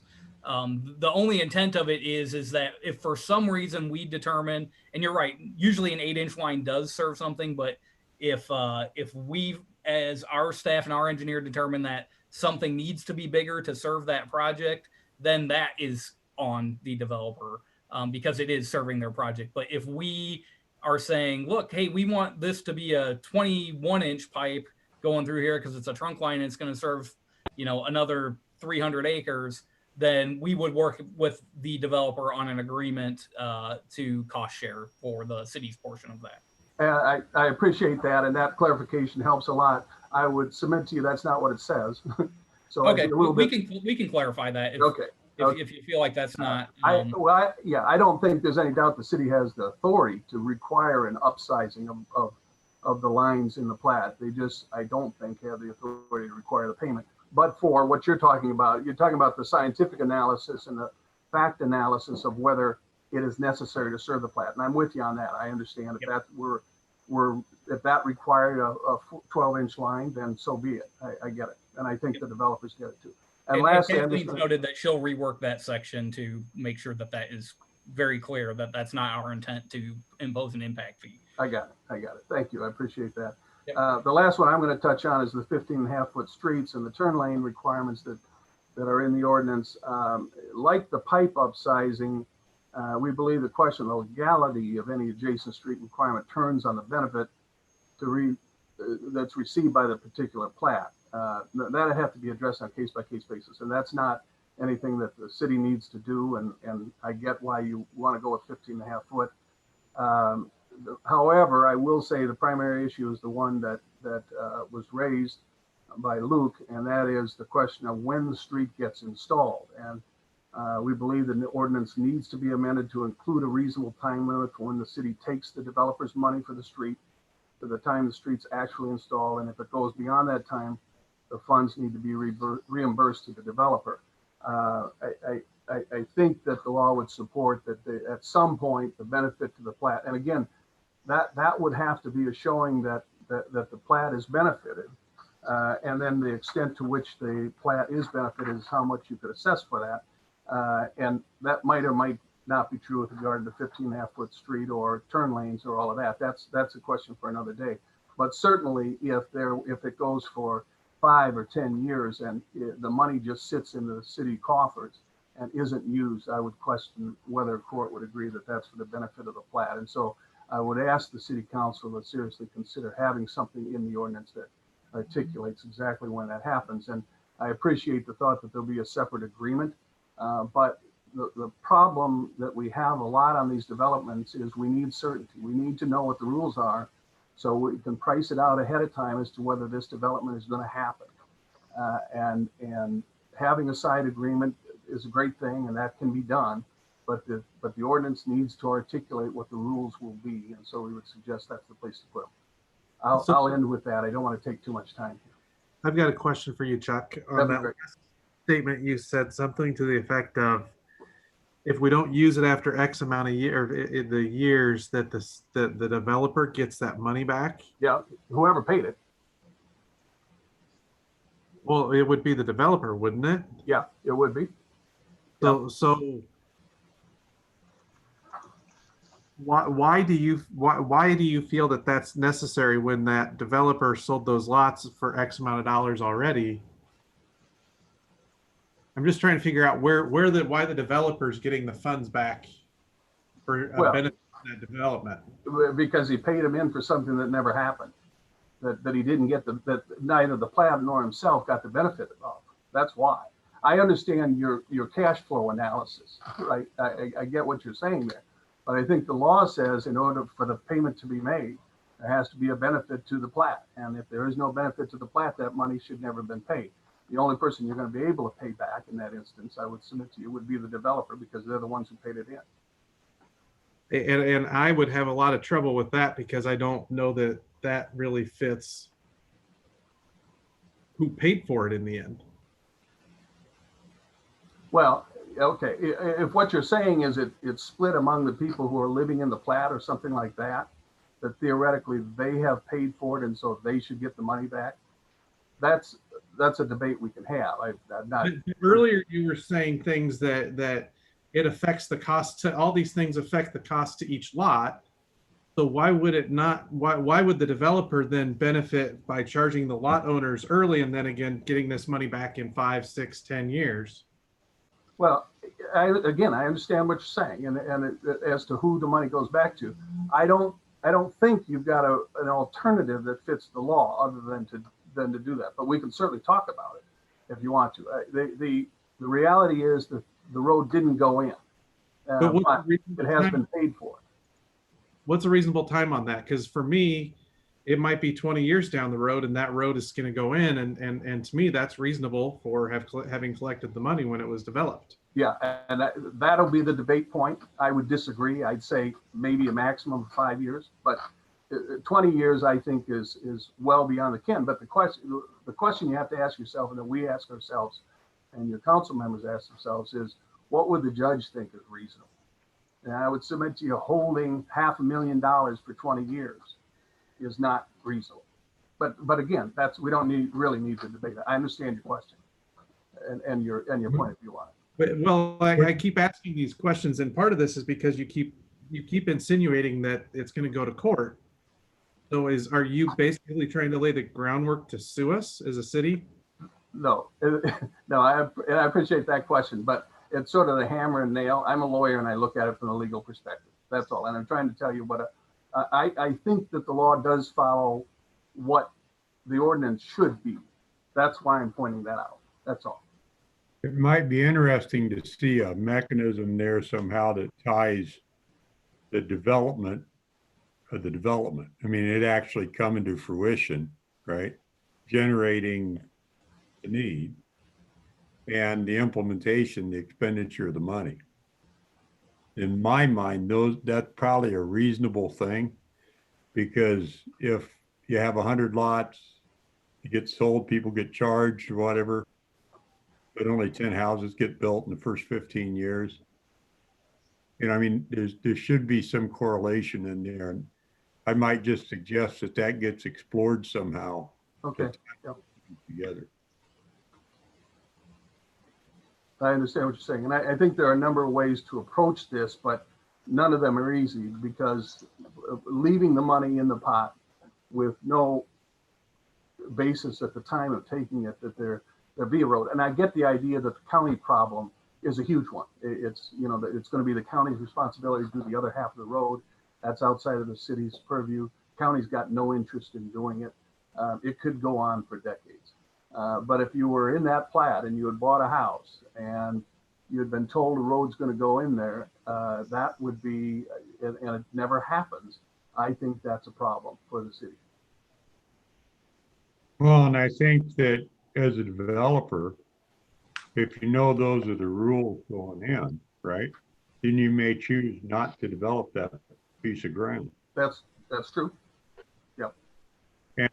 And you understand the city's perspective that, you know, we're between a rock and a hard place on that.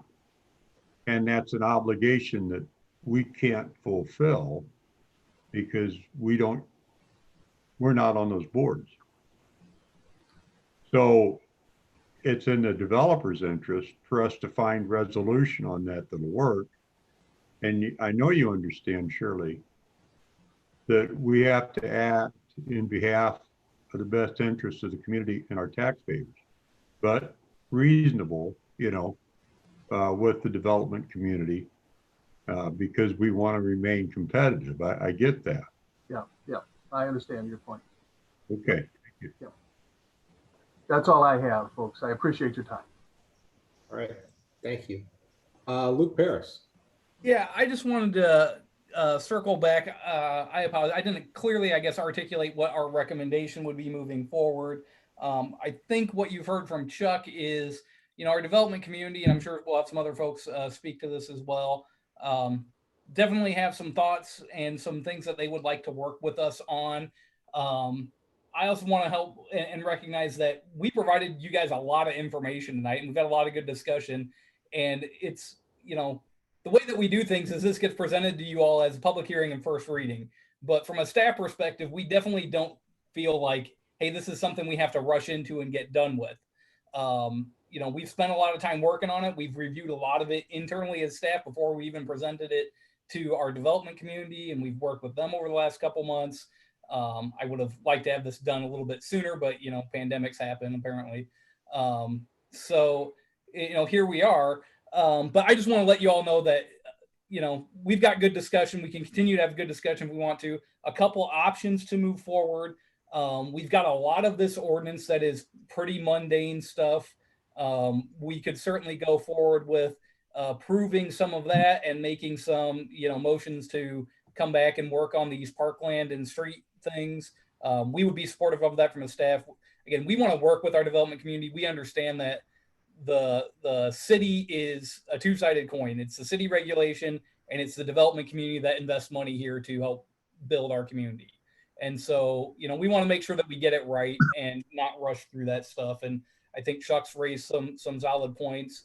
We've got some additional ideas. We had a good meeting with Chuck and some other members of HBA yesterday via conference call.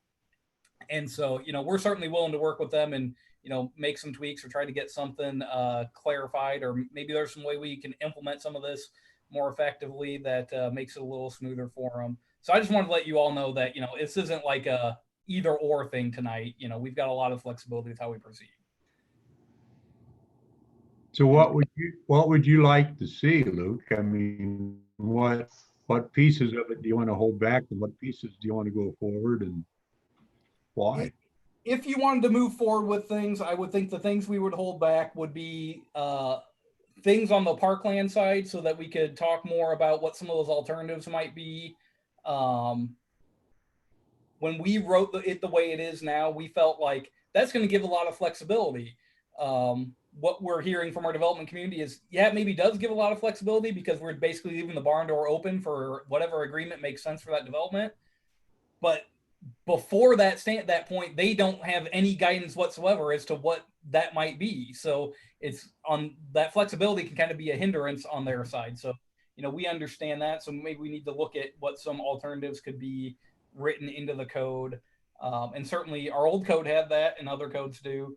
And then just continue to work with them on, the sub-base stuff and sub-drain and the gravel things. And if there's anything else we need to do.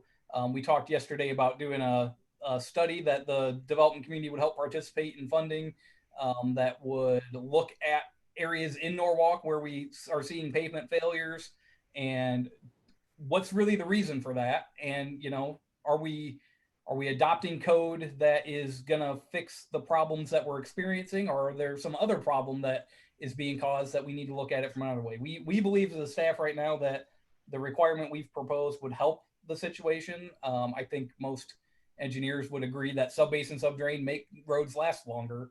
It's just a question of when should they be required? And is that going to fix the problems we're seeing right now?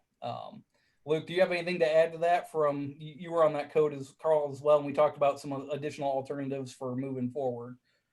No, I think you've summarized it well. Okay.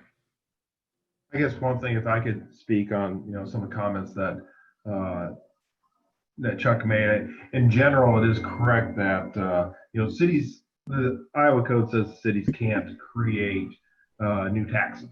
We're only allowed to charge taxes that they give us permission to choose. And any other charges we have, any fees, and we've discussed this before in other areas, have to be reasonably related to either the services we're providing or the incremental cost caused by like the development, things like that. So, so that basically it always comes around to what is that reasonable charge. So, I think some of the things that Chuck was talking about and some that Luke's touched on also relate to that. So ultimately the council does need to look at that. So for instance, park dedication, that's why we go through the studies. That's why we look at how much other people have that. That's why we study how much open spaces our citizens need and where they're actually located, because if new citizens are coming into town, they can certainly be charged through the developer by park dedication. It's got to be reasonably related to the impact that they've made. Similarly to the road improvements nearby development, it's got to be reasonably related to the impact that they have on the road. And I think everyone recognizes that eventually, the road should be improved as a result of those expenses. I'm surely not saying we would ever refund it back to the developer, but I think David touched on maybe it gets refunded back to people within that development, or we reasonably require construction to occur. But those are things we have to keep in mind, that we can't just create a charge and charge it money unless we find it reasonably related to what's been provided or the cost that's being incurred. Well, as you go through and resolve this, I guess I just got a couple of things here, Luke, and Jim. One is, it's probably reasonable for us to want to be competitive and comparable to the other communities in metro area that these developers are going to be working in. That's probably a reasonable thing. The other thing that seems reasonable to me is that in undertaking a development, we shouldn't put an unnecessary burden on our taxpayers, right? So it's a balance of those two things that's probably fair, right? And to be upfront about it, I'm probably more concerned about tax rates than I am the percentage of profit in a lot that's sold. Okay, I mean, that's my honest opinion. But we also want to be competitive and we want to be fair.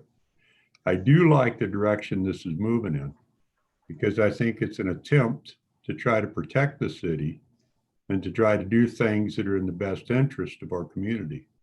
And in the end, that's what we want to do. But in doing that, we need to be reasonable and fair. And I think as long as we do those things, we're going to be fine. That's my 2 cents worth. Yeah. All right. So I know we received several written comments on this item, and I think those were in the packet.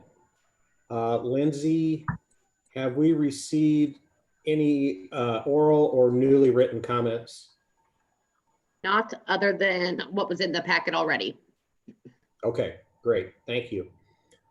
Shelby, if you would open up the microphones, and we'll open it up for any other public comment. If you find you can't open up your mic, just put a quick message in the chat box and we'll get it for you.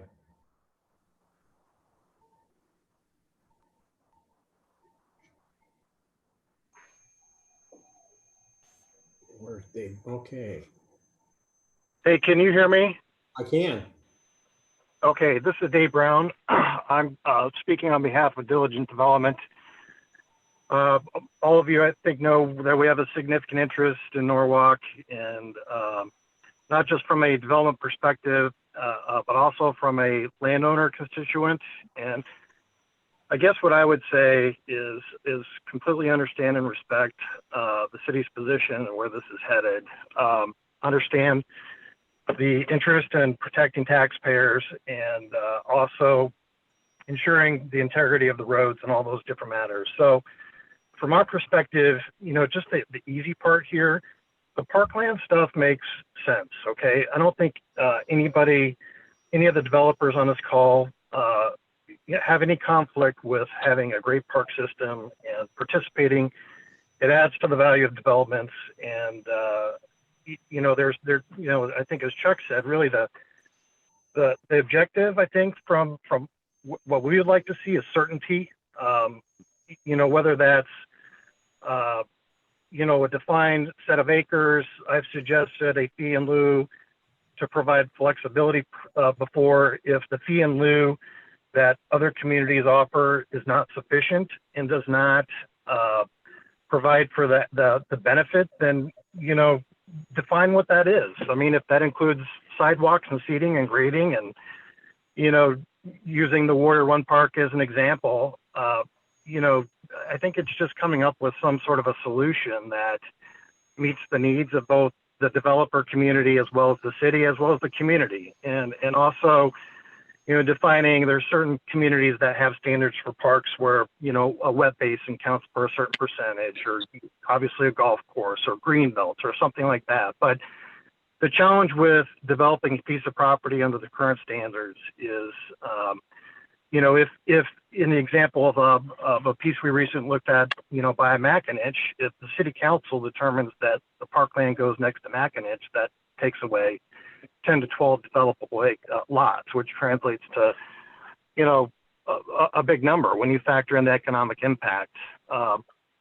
So, you know, it's right now, the way that the standards are is, you know, if there's some certainty that can be given to developers through staff discussions and enabling staff through setting rules that are, you know, easy to manage, then I guess that's the solution. There's really no argument with that for what that's worth, I guess, is what I've heard.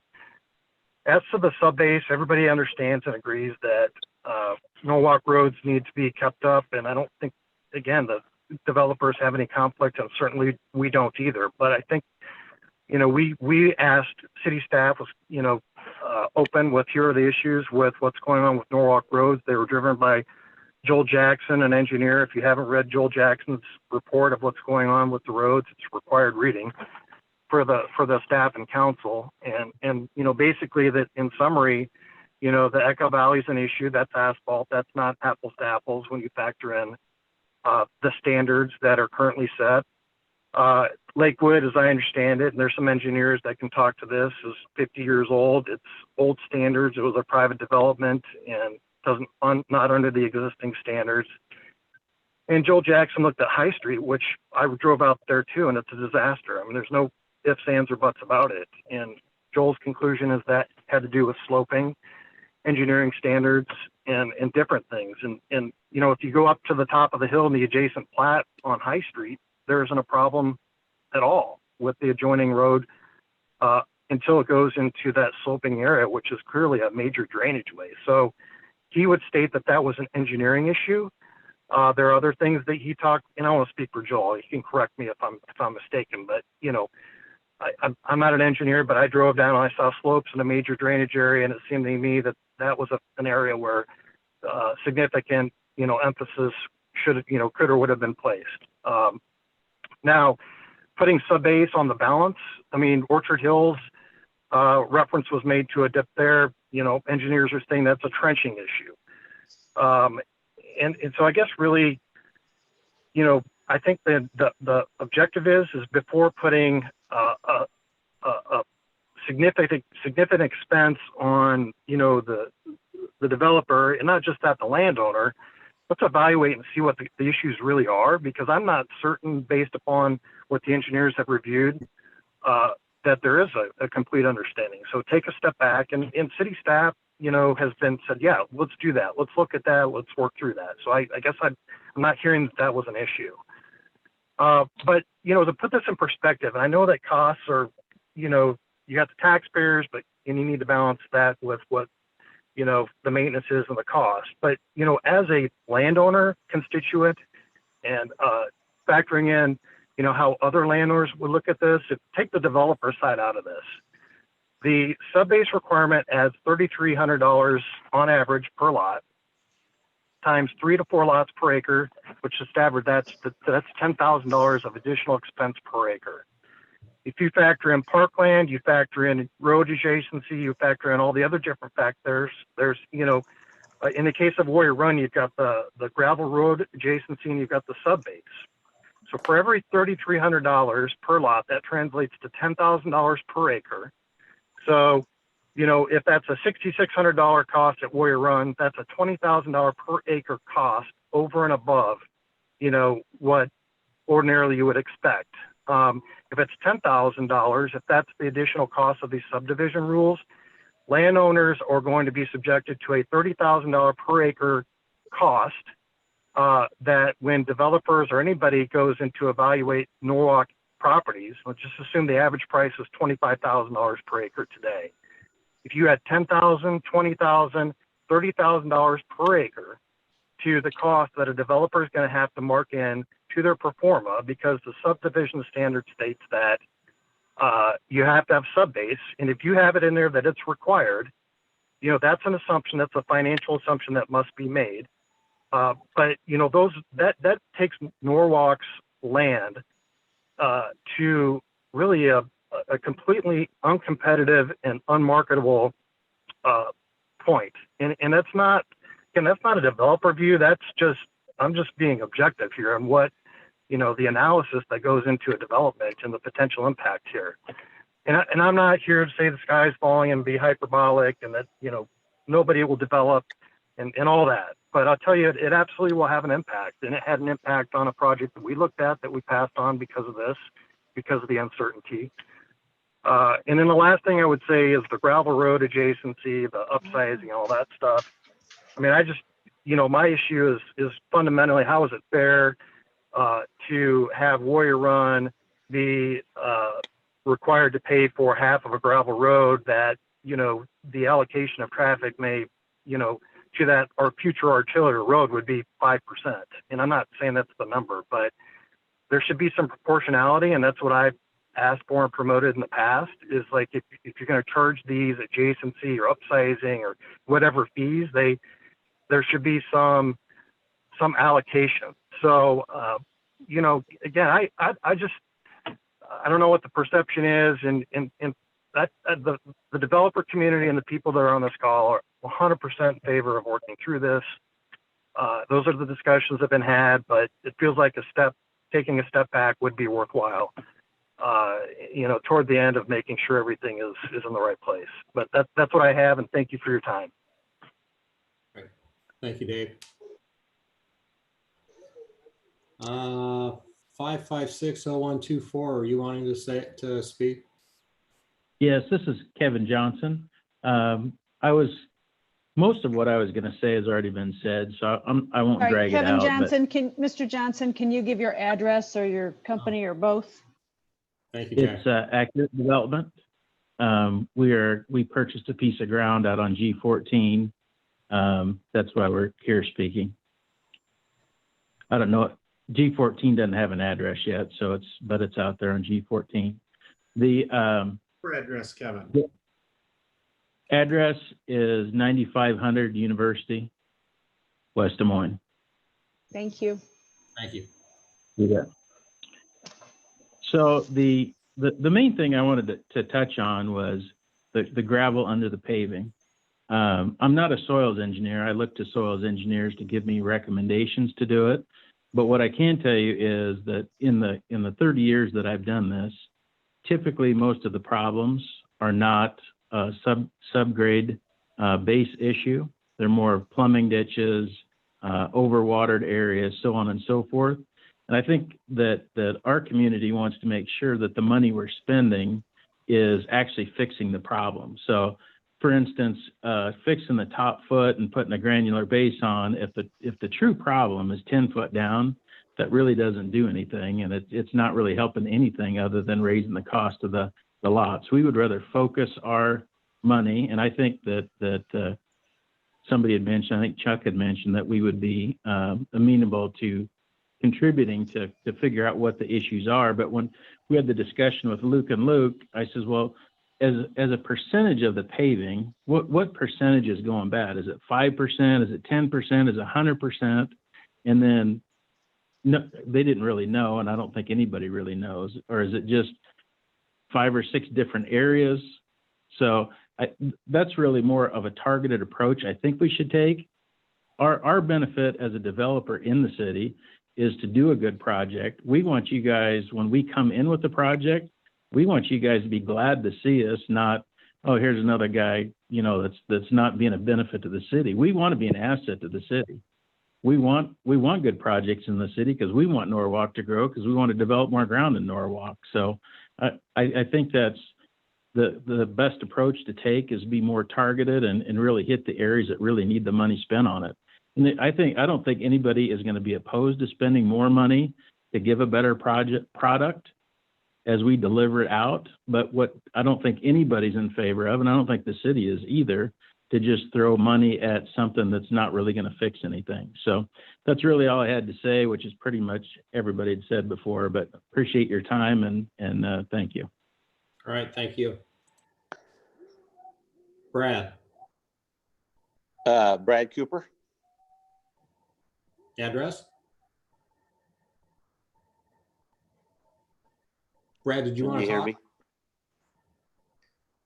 Brad Cooper. Yeah. Yeah, can you hear me? Yes. Can you give us your address too? Yeah, Brad Cooper, Cooper Crawford and Associates, 475 South 50th Street, West Des Moines. I just wanted to mention that I'd sent you guys a letter. I just wanted to point out that what Ed Cool had said is about the competitiveness with other cities. There's hardly any cities in the Des Moines Metro in Iowa that would require granular sub-base under their streets for private developments. I've designed a lot of streets in Norwalk through the years, dating back to the early 90s. Jim Doherty lives on one of the first streets I ever designed in Norwalk, and I think it's still functioning fine. And that was under the old subdivision ordinance. And I think it puts Norwalk at a disadvantage if they are going to require this granular sub-base.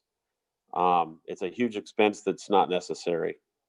In terms of the other, revisions to the ordinance, I'm a Norwalk resident, always have been, so I'm fine with extra parkland.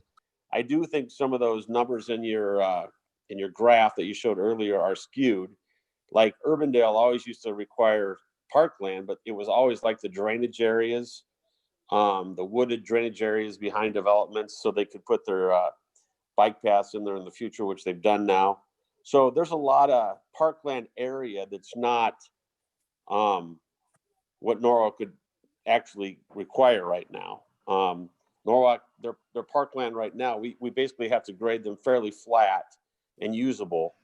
So those are very, very expensive acres that you're using up right now. So to increase the parkland and require it all to be under the current standard is a significant deal. So I think maybe we could keep an open mind on parkland and maybe accept some of these areas that aren't just perfect parkland areas, but maybe they're just nice open space. Maybe they have some detention in there or some detention ponds that are useful 95% of the time. Other than that, the other ordinance changes, I mean, the paving half of a gravel road, that's not really going to be something in play that often in Norwalk for the near future, but that is a huge hindrance on a project that's adjacent to that road. I've worked in West Des Moines many years, and in West Des Moines on 88th Street, if you drive down that street, there's portions of paved or unpaved streets that the only reason they are unpaved is because people can't afford to develop next to them because they're required to have them paved. That really hinders development.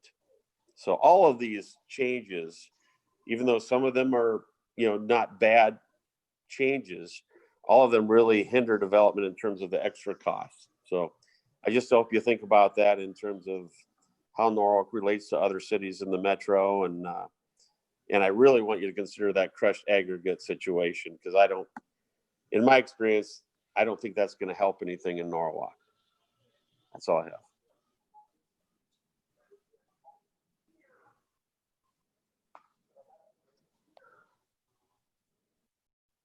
Hello, can you hear me? Yeah. Paul Clausen, Civil Engineering Consultants, 2486th Street, Unit 14, Urbandale, Iowa. Really quickly, most of the items have been hit on, but I wanted to speak to the metrics of the parkland dedication disproportionately affects the low to moderate income lots due to their higher density of populations.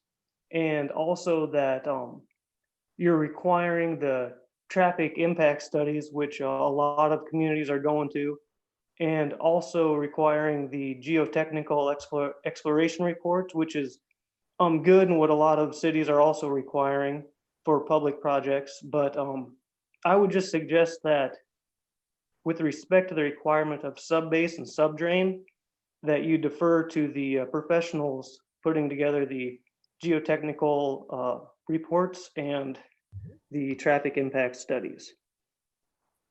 Thank you. All right, thank you. Would anybody else like to talk?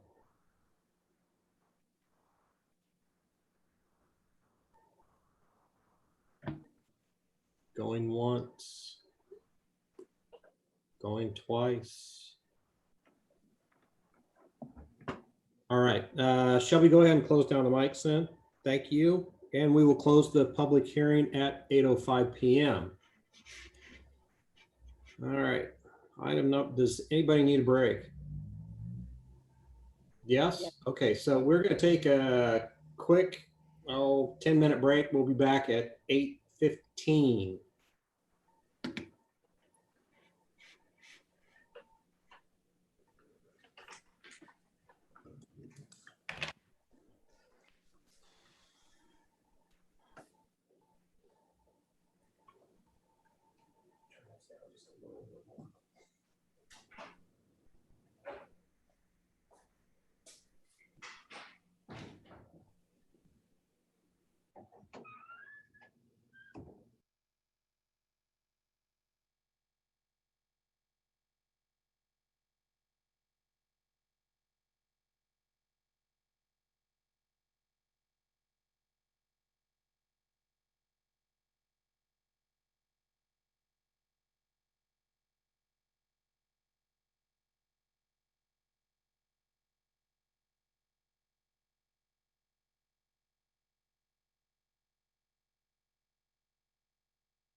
All right, I'm gonna start unmuting people. So.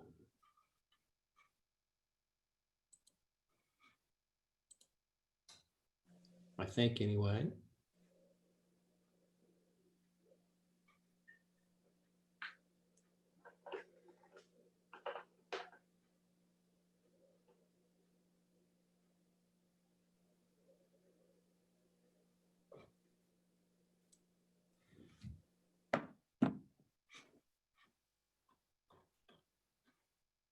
Sometimes that unmute button just does not work.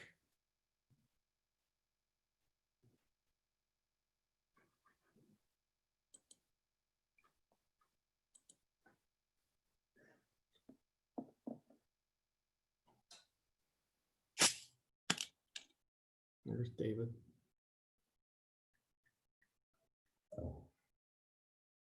I can't unmute Jackie. Luke or Shelby, can you unmute her? No, Oh. I did. I didn't realize it was asking me to allow you to. Oh, I like having that power over you, Mayor. Oh. All right, so it's 8:15, actually 8:16, so we'll go ahead and get started again. Item number 11 is consideration of first reading of an ordinance amending and restating Chapter 176 subdivision regulations of the municipal code of the city of Norwalk, Iowa. So we just had the public hearing on this. Luke Paris, anything to add or that you want to clarify as far as what you want us to approve and what you want us to kind of hold back on?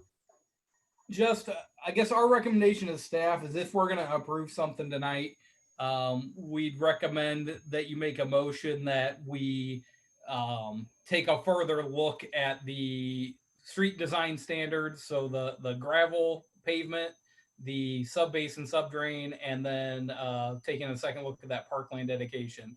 That you can do that in a couple different ways.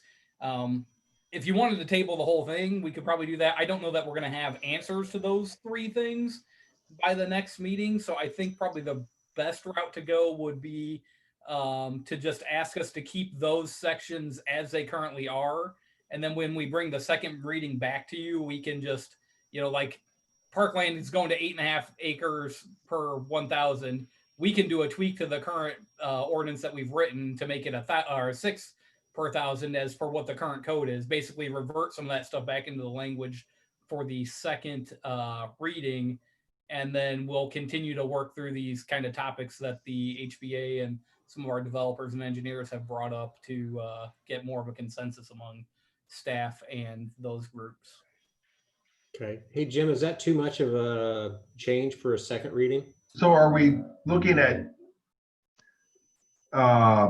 eventually, Luke, are you proposing then that we still have changes to the park dedication and the roadbed, but wait till a future reading of this 3? Or are you saying we're just going to eliminate those sections for now, past the subdivision with those sections eliminated, and bring that back again in the future?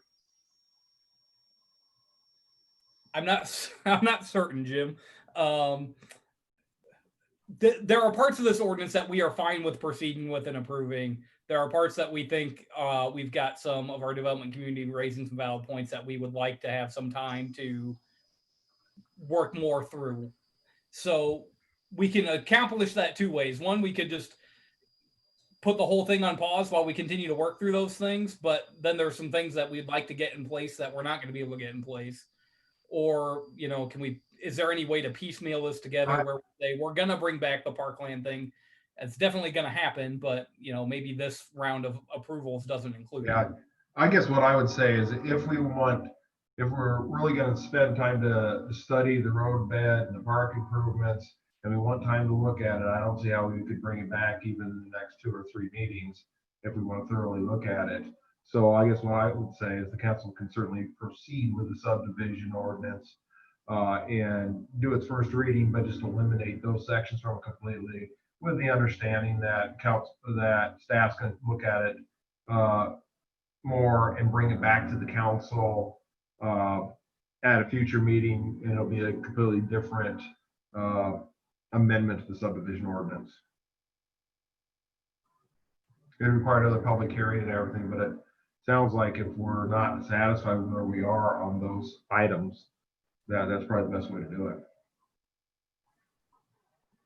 Or we could table the whole thing, right? You could table the whole thing. If we table the whole thing, do we have to have another public hearing when we bring it back? It depends how long we're looking at. I mean, if we're talking 2 or 3 meetings, no. If we're talking about Okay. 6 or 8 months, yes. All right, so I'd move that we table this until 2 meetings, the next meeting, whatever Luke Paris thinks is most appropriate to resolve all of the, or most of the unresolved issues. I can second that. Can I discuss one thing? Yeah. I know we're going, that I understand the motion. If I have another question on a different section, if this is tabled, should I just take that up with Mr. Paris Go ahead. individually, or do you want to know it now? I want to know it now. Okay, so my only other question I had, first I wanted to compliment everybody on the work, a ton of work on this. And I appreciate that my tree preservation thing is actually in here, so I wasn't dreaming that. I knew it was someplace. My question comes up on page 38. It's page 50 of the agenda item, but it's page 38 of the subdivision ordinance. And talking about stormwater, recently we had that presentation. I think it was from Capital Crossroads, and that stormwater, we're going to raise our requirements for stormwater. And my question is, this requires that we comply with SUDAS. Were we not going to go beyond that in certain instances? And if so, are we covered so that we can employ whatever stormwater standards the metro area is going to? I'll fill in a little bit on this, but Mayor, can you unmute Kathleen? I think she might want to add something. She shows up on here as K.E. Connor. Done. So Well, she's been typing over there, but if there she is. might want to add some stuff. Hello. This will set us as SUDAS standard. We've been working through Capital Crossroads on what's called the Iowa Stormwater Management Manual, which is much more detailed than SUDAS. At one point, it was supposed to be included in SUDAS, but they pulled it out. So now it's kind of its own standalone thing. And when we get to the point when we're gonna approve that, I would envision there probably being some tweaks to that section of the subdivision ordinance to reference that manual as well. But right now, I think we're covered. Kathleen, does that sound about accurate? Yeah, I would agree with what you said. At this point, it's not quite there yet to incorporate it into the subdivision regulations. But I would encourage you to look at that and do an amendment that would coordinate with the Iowa Stormwater Management Manual when that is worked out. Okay, thank you. That's all I had. Luke, I have a question for Luke Paris. I guess if we do delay this whole ordinance, what impact will that have on you as far as, is there a negative consequence for what we have going on now in the city? I don't think it will. The only thing that depending on how we work through these things with HBA and these folks, and we'll get right on top of that. I could see us trying to revise that implementation schedule if we, it works out well right now. If we were to approve it now, we'd basically be approving it mid-year, and then we'd be implementing 6 months later at the start of a year, which it's nice round numbers. It's starting at a nice round time. So we may just want to take a second look at when that would happen. If we were in August, say, when we approved this, maybe we want to bump that implementation out a different time frame. But at the same time, everybody knows we're getting down to this point now, so hopefully they would be all aware of it. So, but as far as the actual standards itself, I don't think that it's going to be a hindrance to us to delay things for a few more meetings. Thank you. Yeah. Luke Paris, I would just tell you that I have no trouble with the parkland requirement at 8.5 versus 6. I don't know. I heard a mix on that from the developers, but from my standpoint, I think the 8.5 is fair. I don't know that it needs to be changed for me. Okay. All right, anything else from council? So I have a motion to table. And do you want a specific date on that, or are you just open, or? No, I don't know that Luke responded to my question about how much time he believes we should wait. All right.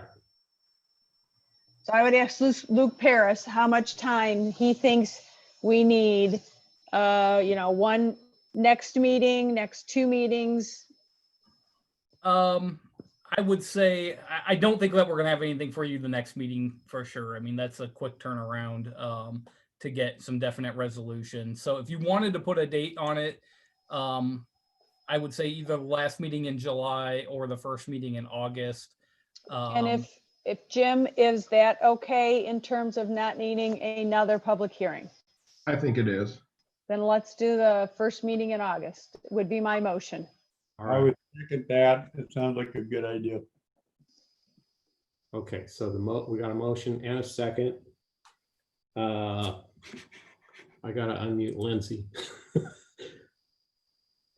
All right, Lindsay, would you call the roll? Councilmember Riva, Yes. Cool, Yeah. Livingston, Yes. and Lester. Yes. All right, that motion carries. All right. Item 12. If I can get to there we go. Item 12 is a public hearing on proposed plan specifications, form of contract, and estimate of cost for the Iowa Highway 28 and Colonial Parkway Trail Project. So we'll open up the public hearing at 8:26 p.m. We'd like to put a crosswalk from the trail at Colonial Parkway and Highway 28 across Highway 28 and connect it with the trail on the east side of 28, so folks can safely get back and forth to Elizabeth Holland Park. Robin or Tony, do you have anything to add? And I don't know Robin's phone number, so I don't know what she is on here.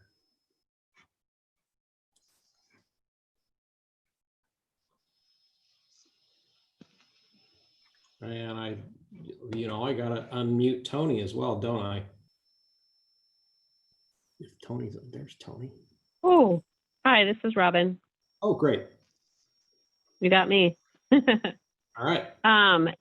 Yes, so basically the project is to create a crosswalk over Highway 28 at Colonial Parkway. I think originally when I came to you guys, we were actually going to include in this project the parcel just east of City State Bank. We were going to pave that.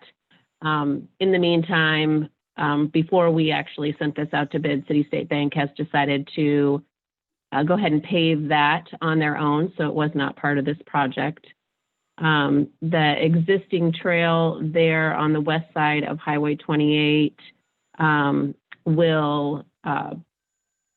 they will realign that up to street level so that there's a more clear view of the pedestrians that are wanting to cross the street and also those that are wanting to cross that intersection north-south. Let's see, painted markings will be the crosswalk going across Highway 28. Traffic signals will be installed there so that they can push a button and have a longer time frame to cross than what is currently provided. And the project's going to begin the end of June, beginning of July, and substantial completion date will be September 30th. Oh, nice. All right. And Robin, do you have a date for when City State Bank is going to put in its portion of its sidewalk part? Unfortunately, I do not. I believe it is the end of June. That is just I have not talked to City State Bank, but the contractor they're using, I also use the same company to do a lot of the pads where we put our benches on in the parks, and we have one at Elizabeth Holland Park, a swing bench that's going in, and they stated that they were going to do it at the same time they were going to do that section, and they had mentioned the end of June, so. Robin, this is Ed Cool. I have a question. Do you know Yeah. the way the signals and stuff, the way it's set up there now, will that accommodate the crossing once we make these changes? So they will be reinstalling those. They'll have to move those up when they move the trail up. So there'll be, there will still be traffic signals for north-south traffic, but then they'll also add one over on the east side so that they can go east-west. So they'll. So any additional expense that we might have in doing that is incorporated in this bid? Yes, it is. Okay, thank you. Any other questions for Robin? Lindsay, have we received any oral or written comments on this? No, we haven't. All right, thank you. Shelby, would you open up the microphones and we'll allow any public comment on this? And while that's going on, I will say we crossed Highway 28 right there yesterday, and it was very interesting getting across. But although there was a truck, there was a semi there, and he was very nice. He just kind of waited for us to get, to hobble across, and so it was very nice. Any public comment?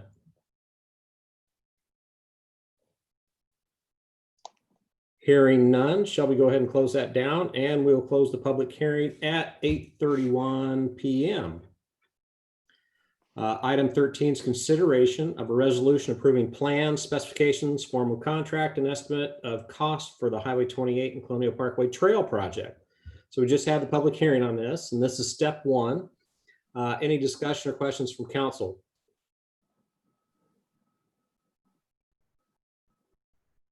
I'm assuming that because I'm going to assume that because we didn't have any comment at the public hearing, we will have I'm not going to open it up to public comment for this. If you want to comment, please put something in the Zoom group chat, and I'll go ahead and stop and we'll go back. But can I get a motion? Motion. Second. All right, motion and a second. Lindsay, would you call the roll? Councilmember Cool, Yes. Livingston, Yes.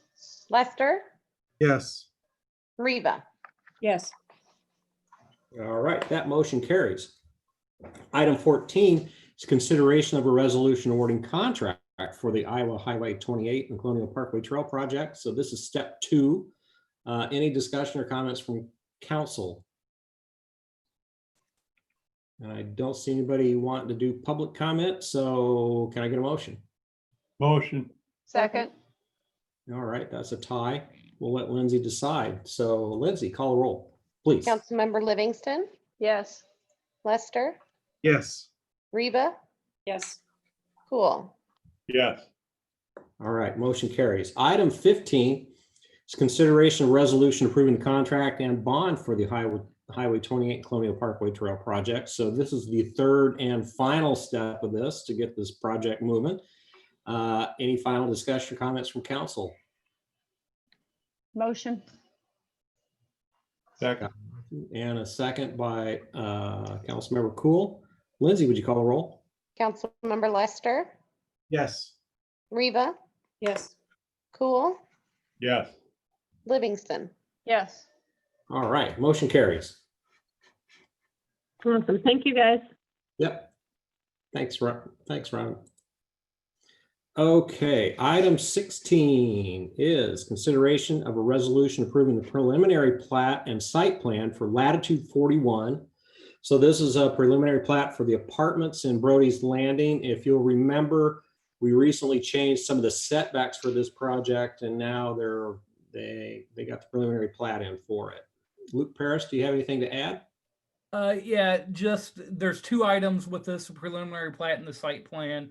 The preliminary plat was needed because they need to extend the water line along East 27th down to the project. So we need to look at the prelim plat and that water line layout. Then they'll pull construction plans for that water line, go ahead and build it, and then do a final plat, and we'll accept that infrastructure, and then we'll issue building permits for it. But in addition to that, they'd already laid out the site because they needed to know all that so they could figure out where the water line goes and all that. So we've also got the site plan there, so you can take a look at how they're laying out the site per the zoning. 4 buildings, 30 units per building. So it's a 120 unit complex. So it'll be about the size of Legacy Landing as far as an apartment complex. This is one of the scenarios that we hoped would happen with Brody's Landing when we zoned part of it apartment. We hoped that would build out prior to the residential around it. We know that there's typically been concerns when we have existing residential near apartments that build out. So we're glad that the way that Brody's Landing is shaping up as far as how it's developing out is gonna make sure that everybody understands that apartments are there because they're going to be built and you'll be able to see them. So from that aspect, everything else seems to be on the up and up.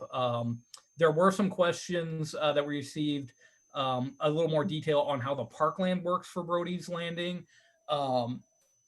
This specific plan does not show parkland because the parkland is located in the other development parcel that has not been preliminary platted yet.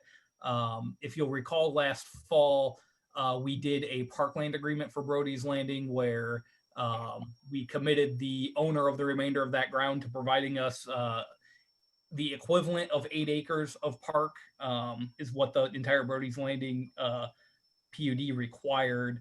We've got some preliminary plans from them right now that show about a 3.5 acre park in the central area of Brody's Landing. It'd actually be directly east of this Latitude 41 project. And then trails connecting down south to, there's a nice kind of greenway wooded area that runs diagonal through the southwest corner of this project. And there'd be another trail that runs on that. And that's kind of a drainage way that runs all the way up into Windflower. So when we pull back like bigger picture of how that area in Norwalk develops out, we really hope that when the area south of North Avenue develops, we can get more trail in there to connect Windflower down to this area. So we're working through all that stuff. We've got a parkland agreement that commits that developer to providing that parkland. And we've got a concept that will work through more when they submit their prelim plat stuff. So Luke, I have a question for you. Yeah. Okay, so this assurance that we have, when the original developer came in and presented to us, he had some really nice amenities there and some really nice things. He mentioned community clubhouse and trying to form some kind of a daycare program and a trail down by the creek and a nice park. This agreement, the development agreement that we have, is that oriented on the property, no matter whether he sells it to another developer? Yeah, so the initial talks of a community room type thing was part of Lamar Cothey's idea when he was the original owner of Brody's Landing. Jim and I met with him last fall when we were writing up the parkland agreement that's currently in place, just to get a better understanding of what he wanted to do and how we could write that into an agreement. And it became apparent to Jim and I that what he wanted to do is something that we couldn't allow on public property. There were some religious aspects of what he wanted to do and just some things that don't jive with the neutrality that government's supposed to have to those things. So in that aspect of things, Mr. Cothey has been working with that developer to still reserve some acreage where he can provide that amenity for that neighborhood, but it'll be on private ground and it won't be counted as part of the parkland. So he still intends to do that. The concept that we have shows that, and it's adjacent to the park. But the park agreement is with the current property owner. It obligates them to provide that ground. And if they had to happen to sell it off, it transfers with the land. So anyone that buys that land is going to know that that's something they have got to do as part of their purchase of that property. Okay, thank you. That was my question. Yep. Anything else? That's all I've got. I'm happy to answer any other questions. Any discussion or comments from council? Anybody has any public comment, please indicate so in the group chat and we'll get you unmuted.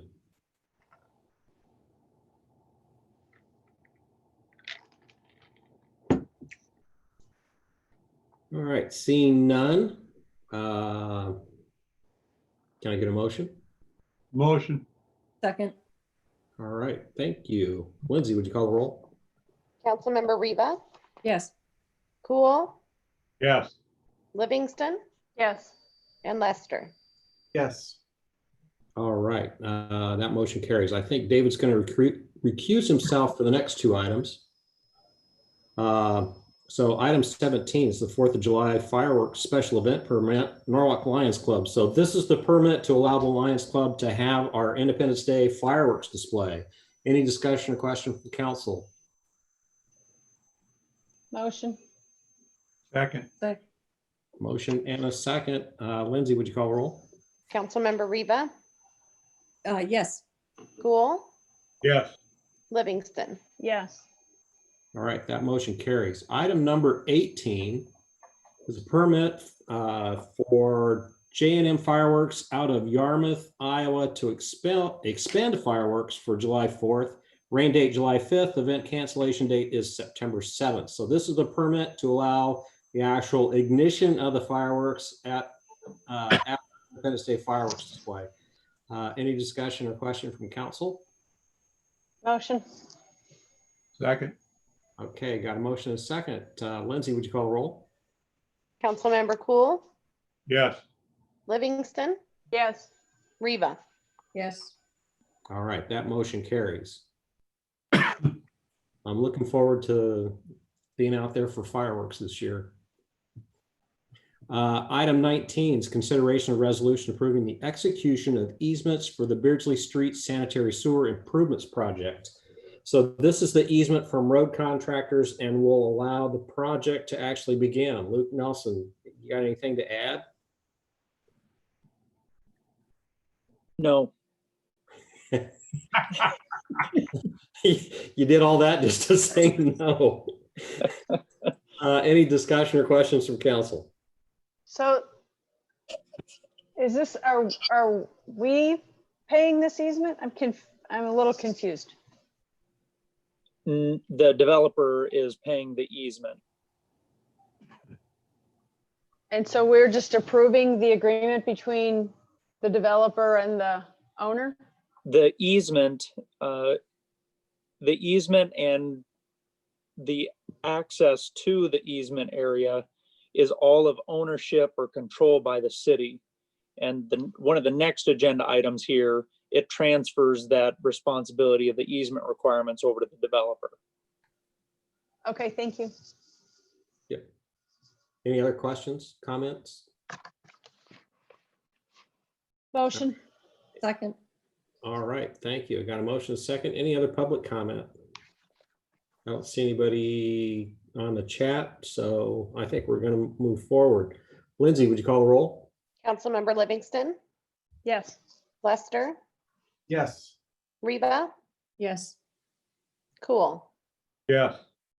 All right, that motion carries. Item 20 is consideration of a resolution approving amendment to development agreement with signature companies for the Beardsley Sanitary Sewer Extension Project. So there's a few tweaks needed with the development agreement with signature companies. Luke, can you walk us through those? Yes, let me bring that up real quick.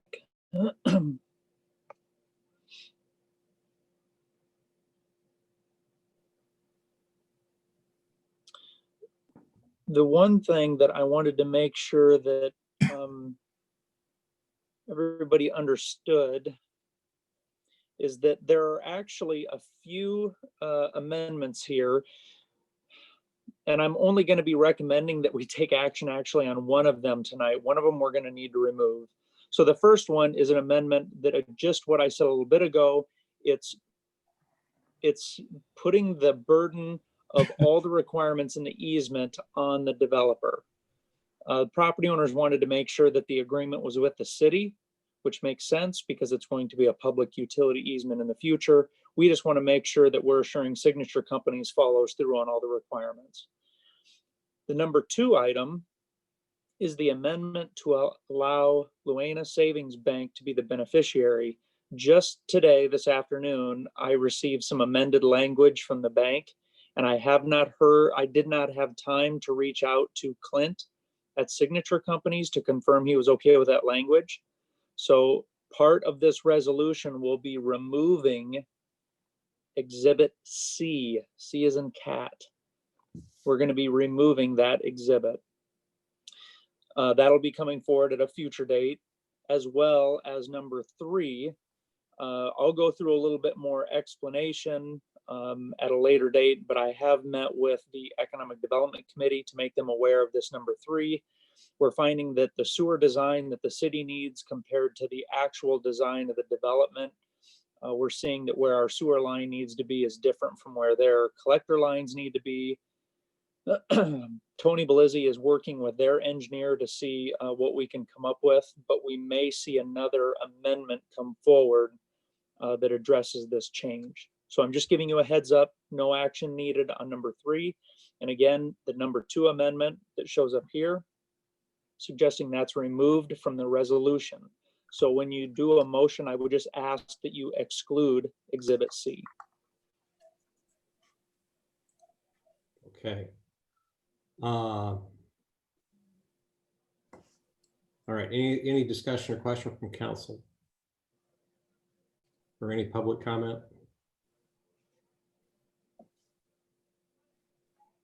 Okay, so my understanding is the motion is going to be to approve just number 1. Motion.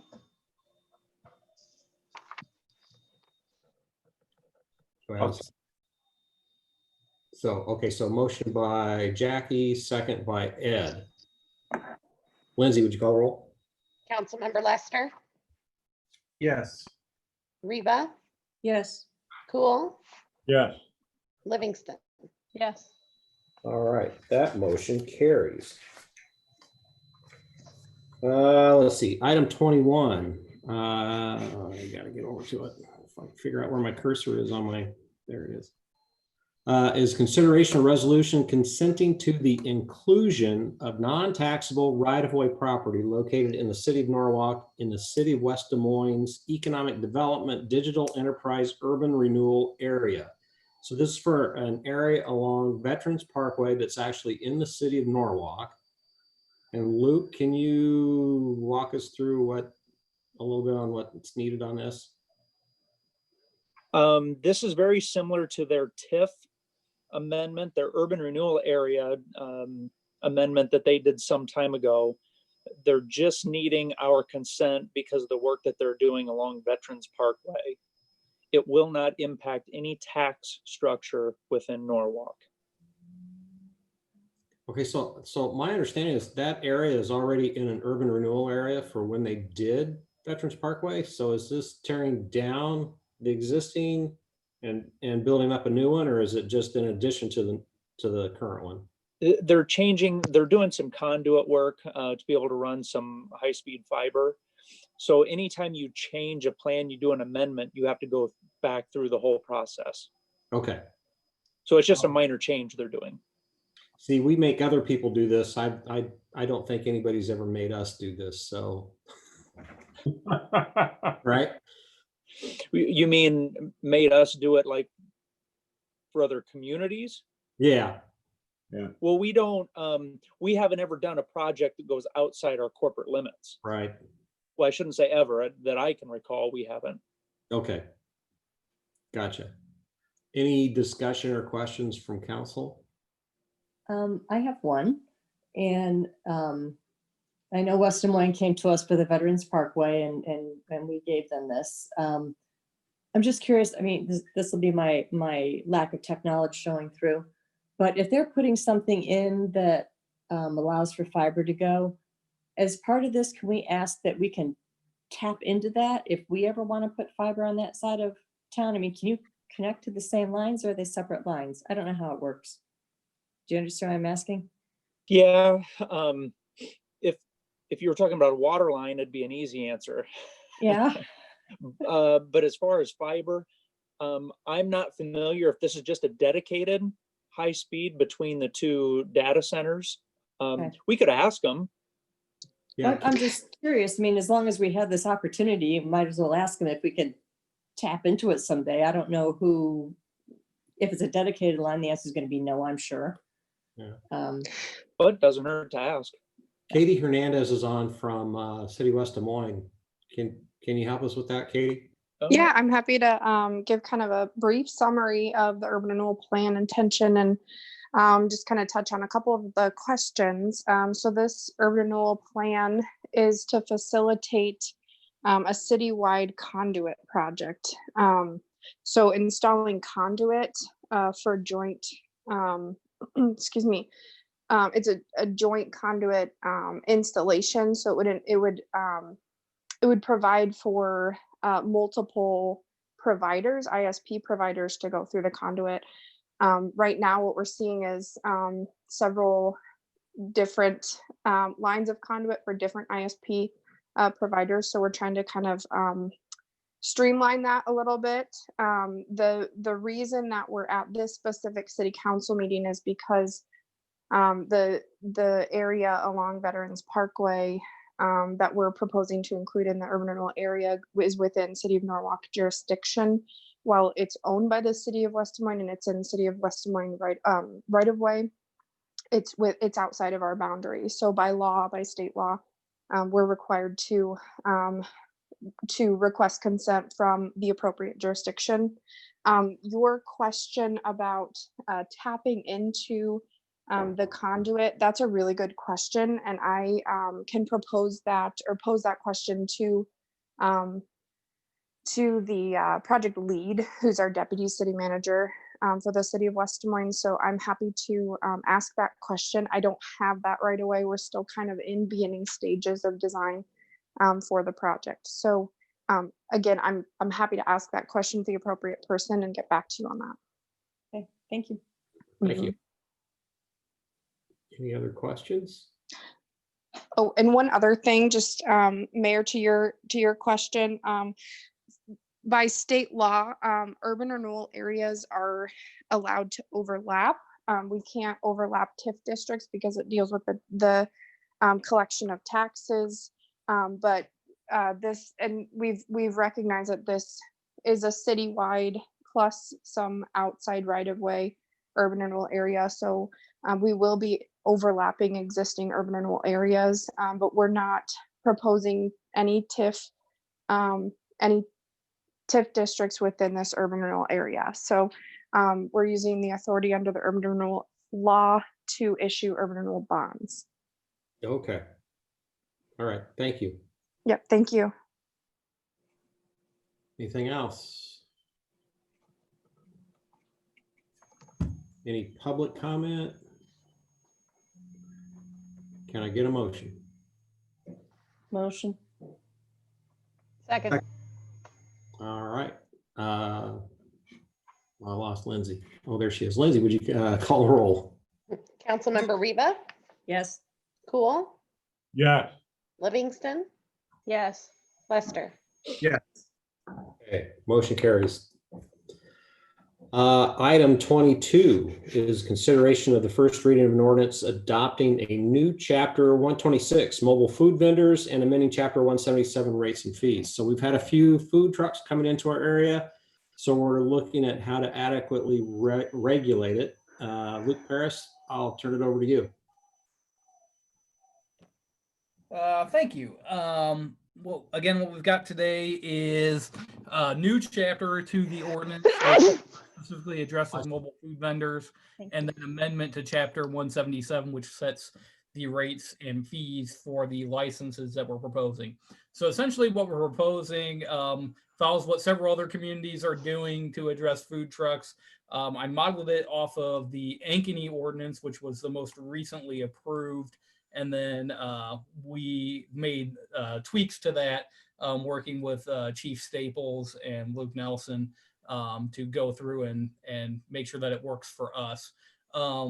So really what we're doing is we're going to require a license, an annual license to run a food truck. that license is again for 1 year at $250. We did write in the ordinance the option for somebody to get a limited license of 1 to 3 days, which was a $75 fee. Provide some exceptions and waivers.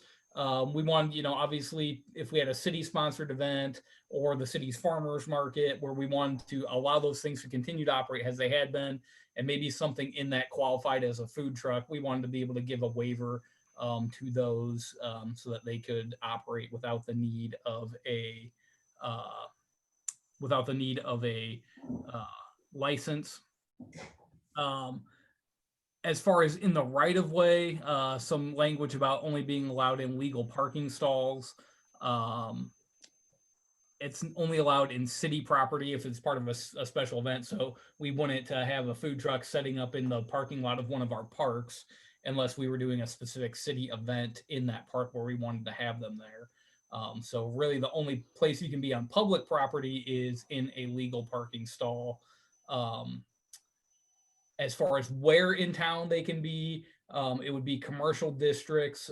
There's some rules in here about being not allowed within 100 feet of a restaurant that currently serves food. So trying to protect those brick and mortar restaurants that are in town. We don't want obviously a pizza truck setting up right outside of Pyra. So functionally, when it gets down to it, we don't have a lot of on-street parking in our current commercial districts. So there's not going to be a lot of opportunity for a food truck right now to be in town. But if we got to the point where our town center develops out or we get some more spaces that do have more on-street parking in a commercial district, we would be able to allow that. We wouldn't allow them in residential districts unless they were part of some other approved special event.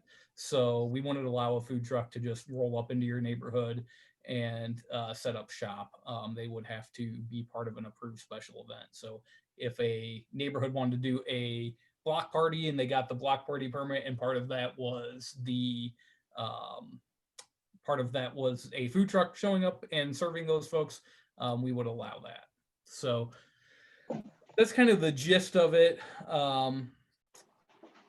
I think there was gotten a question, I think from Ed, about how does this impact our ice cream trucks, and those, we would still consider those under the peddler's permit. We tried to define the different types of mobile food vendors as this ordinance talks about them, as a food cart, food stand, food truck.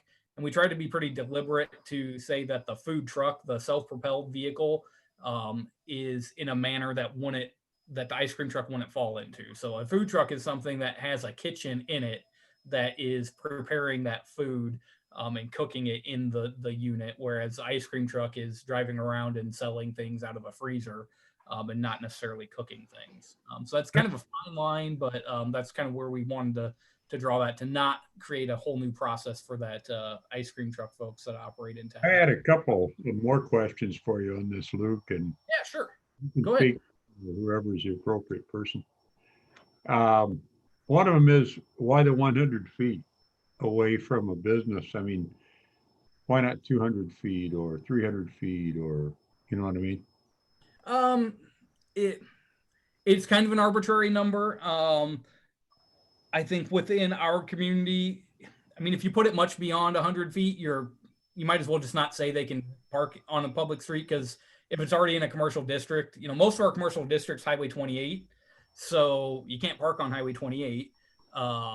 So if you get too far from that, then there's really not much of a need to allow it. And Well, that brings up my second question, and that is, why would we allow them to operate in a parking stall? And I think from a staff perspective, we don't have a hard opinion one way or another. That's one of the typical ways you see a food truck operating. And in reviewing other codes, certainly when they operate in Des Moines, they're always operating, not always, but a lot of times they're operating on a street, on a public street. You think of the traditional food truck as, the taco truck showing up and feeding people. A lot of times it's in a parking stall on a street. So we wanted to try to accommodate that, but I think realistically how it's going to work and where we've seen them in Norwalk, it's not going to be in public streets. It's going to be in private parking lots. So It would seem like, I mean, just in looking at it, to me, it would seem like it's more in the city's interest to have them in the private parking stalls. yeah, and Because again, the way we're configured, the reality of our community and where our streets are set up, to me, it would seem safer and would seem like it'd be a better operation if it was in a private parking lot.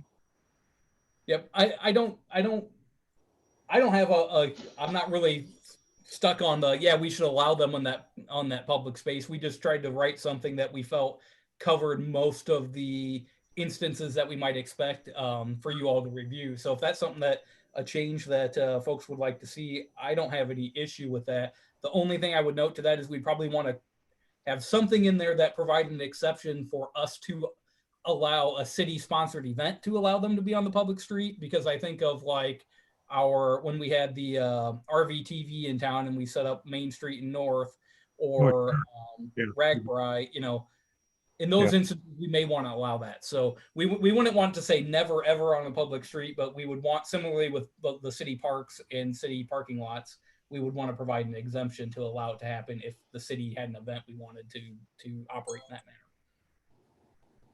Yeah, that would make sense to me. Those are the questions I had. Okay. Okay, Luke, I have a question. Under the application section, I don't remember where it was. Part of the completed application requires that the applicant submit a criminal history report. Could you just say what a criminal history has to do with operating a food truck, what you're looking for? What could possibly disqualify somebody? Yeah, and Greg maybe can provide some info from his side of things. This was something that the other codes we looked at really dove pretty deep into like what this meant, and had a really detailed process for police review of this stuff and all that. And we talking with Chief Staples, it just seemed like that was a little bit more than what we needed to do here. So what our intent is that the applicant needs to obtain a criminal history report from the Iowa Department of Public Safety, and if that shows some kind of concern to us as a city, then we can use that as grounds to deny somebody's application. I'm not quite sure what that would be in the previous versions of this, and like if you looked at City of Ankenes, it was like, if you have this type of felony or this type of criminal history, we're not going to approve your thing. We didn't go to that length because we weren't frankly sure it was necessary. I just, on one hand, not necessary, but what I mean, if somebody might have a criminal history, maybe they went to prison, they're out, they've done their time, now they've managed to get a loan, buy a food truck and run it successfully, but because of a past error on their part, they're going to be denied this. It seems kind of arbitrary to me. I don't know. That was the only part that kind of bothered me, is I don't want to make it even harder for somebody who's trying to, own a business, get into a good paying job after prison term to have one more hurdle to go over.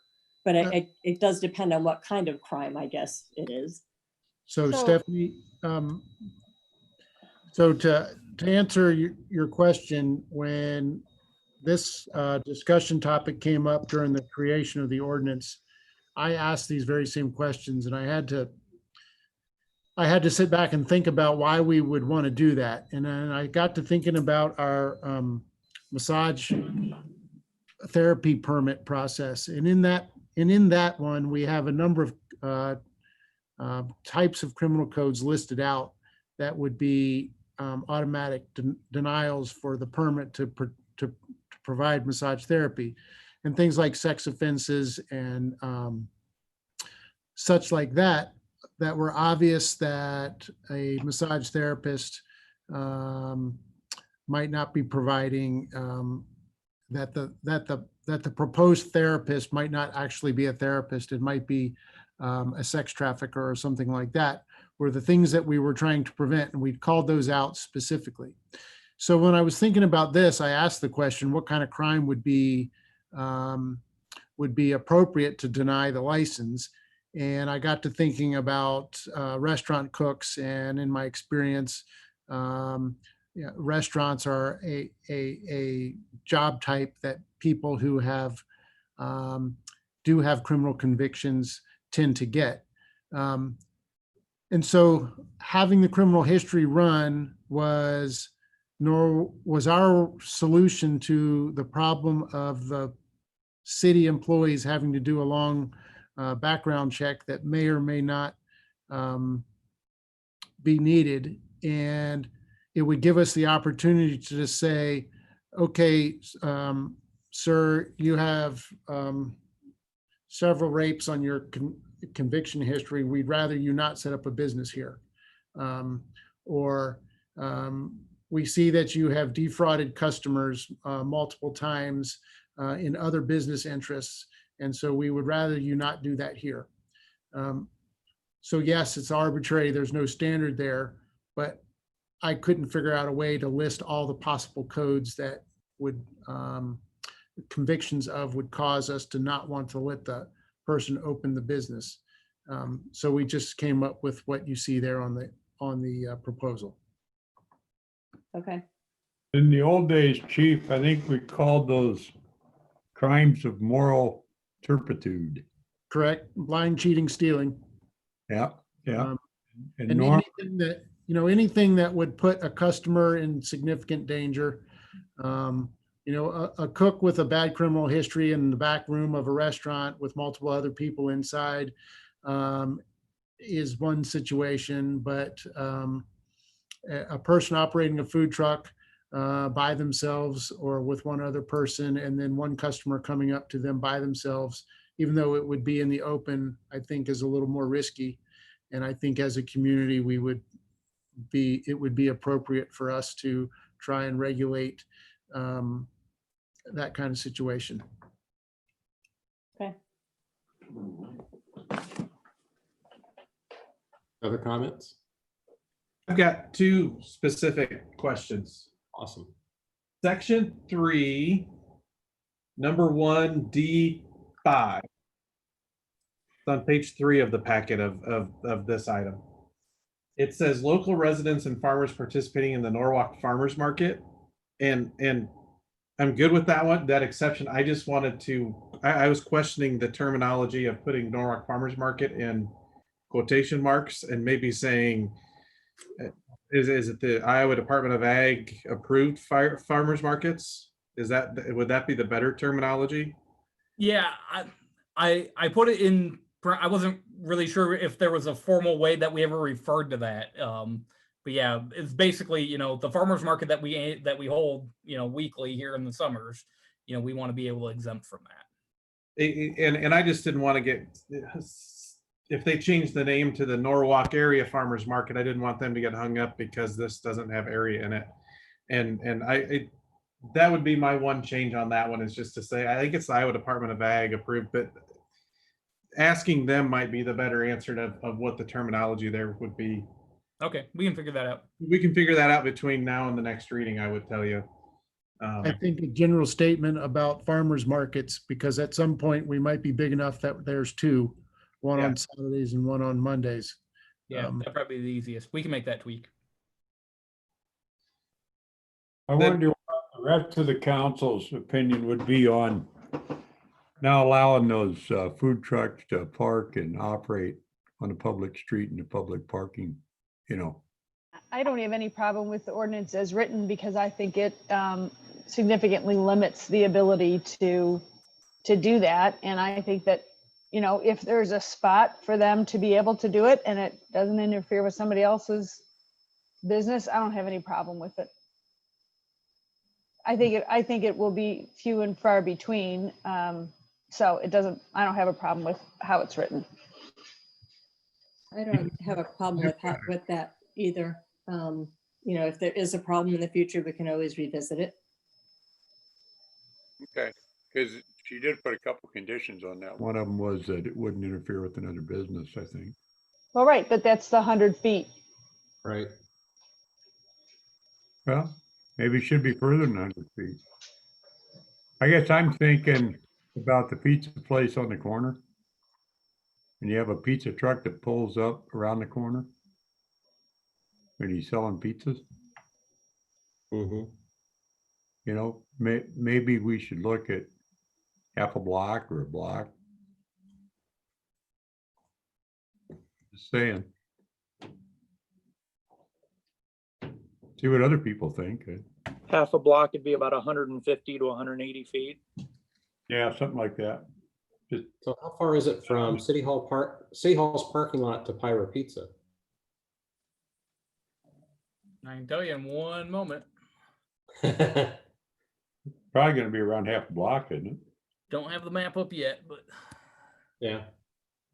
From the closest parking stall in front of City Hall, which is kind of on the east end of City Hall, to the corner of Pyra is 139.7 feet. So I could put a pizza truck down here in the parking lot of City Hall, or out on the street in front of City Hall, and meet the requirement. Yeah, it really depends if you consider it to being the building of Pyra or the lot of Pyra. If it's the lot, then you're not going to be able to get anything. You can still do something in front of City Hall, but it's probably going to be west of the City Hall driveway. Yeah, I think it probably should be longer. The park, Pyra is, they can park in front of my office. It's 120 feet from the front of Pyra's building to the parking lot right in front of my door. So that's not very far. And I just think it should be a little bit further in fairness to our existing businesses. That's all I'm thinking. Really, 200 or 300 feet?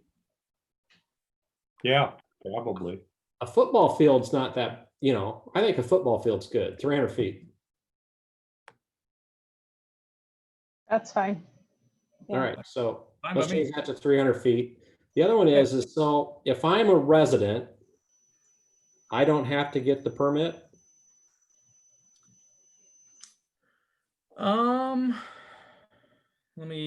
You're talking about under the on what exemption? David just said? Section 3, number 1, D5. I think it's if you're a local resident that's participating in the farmer's market, you don't need to get the permit. Okay. Can we If you're say a farmer part, I would. Can we say you local still need to get the residents? permit if you own a food truck and you live in Ankeny and you want to come down and park at Norwalk City, our farmer's market, you still need to have a license. It only lets a local owner of a food truck or a farmer, or because if you look at the definitions up here, there are things that might happen at a farmer's market that's not the standard food truck. It might be a food stand or a food cart. And so if you're outside of the city, you're going to need to get a license for those. But if you're a resident or a farmer, local resident or local farmer, Okay. you would be able to just participate without that. I got you. We might want to polish up what local is. I mean, is it a Warren County? Is it because we're not going to have any local farmers if they're designed within the city limits, except for maybe a couple. Yeah, well, now I read that again. It says local residents and farmers. I guess it's probably Okay. saying local residents and then farmers, just if you're a farmer, which I don't know how we're going to check who's a farmer and who's not. But I think in general, it's just meant to be the farmer's market's okay and exempt from this. Yeah. Okay. So can we clarify that a little bit? Yeah, we'll rewrite that section. Yeah. So we can put something, but I assume the farmer's market also has to have participants have to pay and be registered in the farmer's market. Maybe it would just be participants in the Norwalk farmer's market. I think they do. Yeah.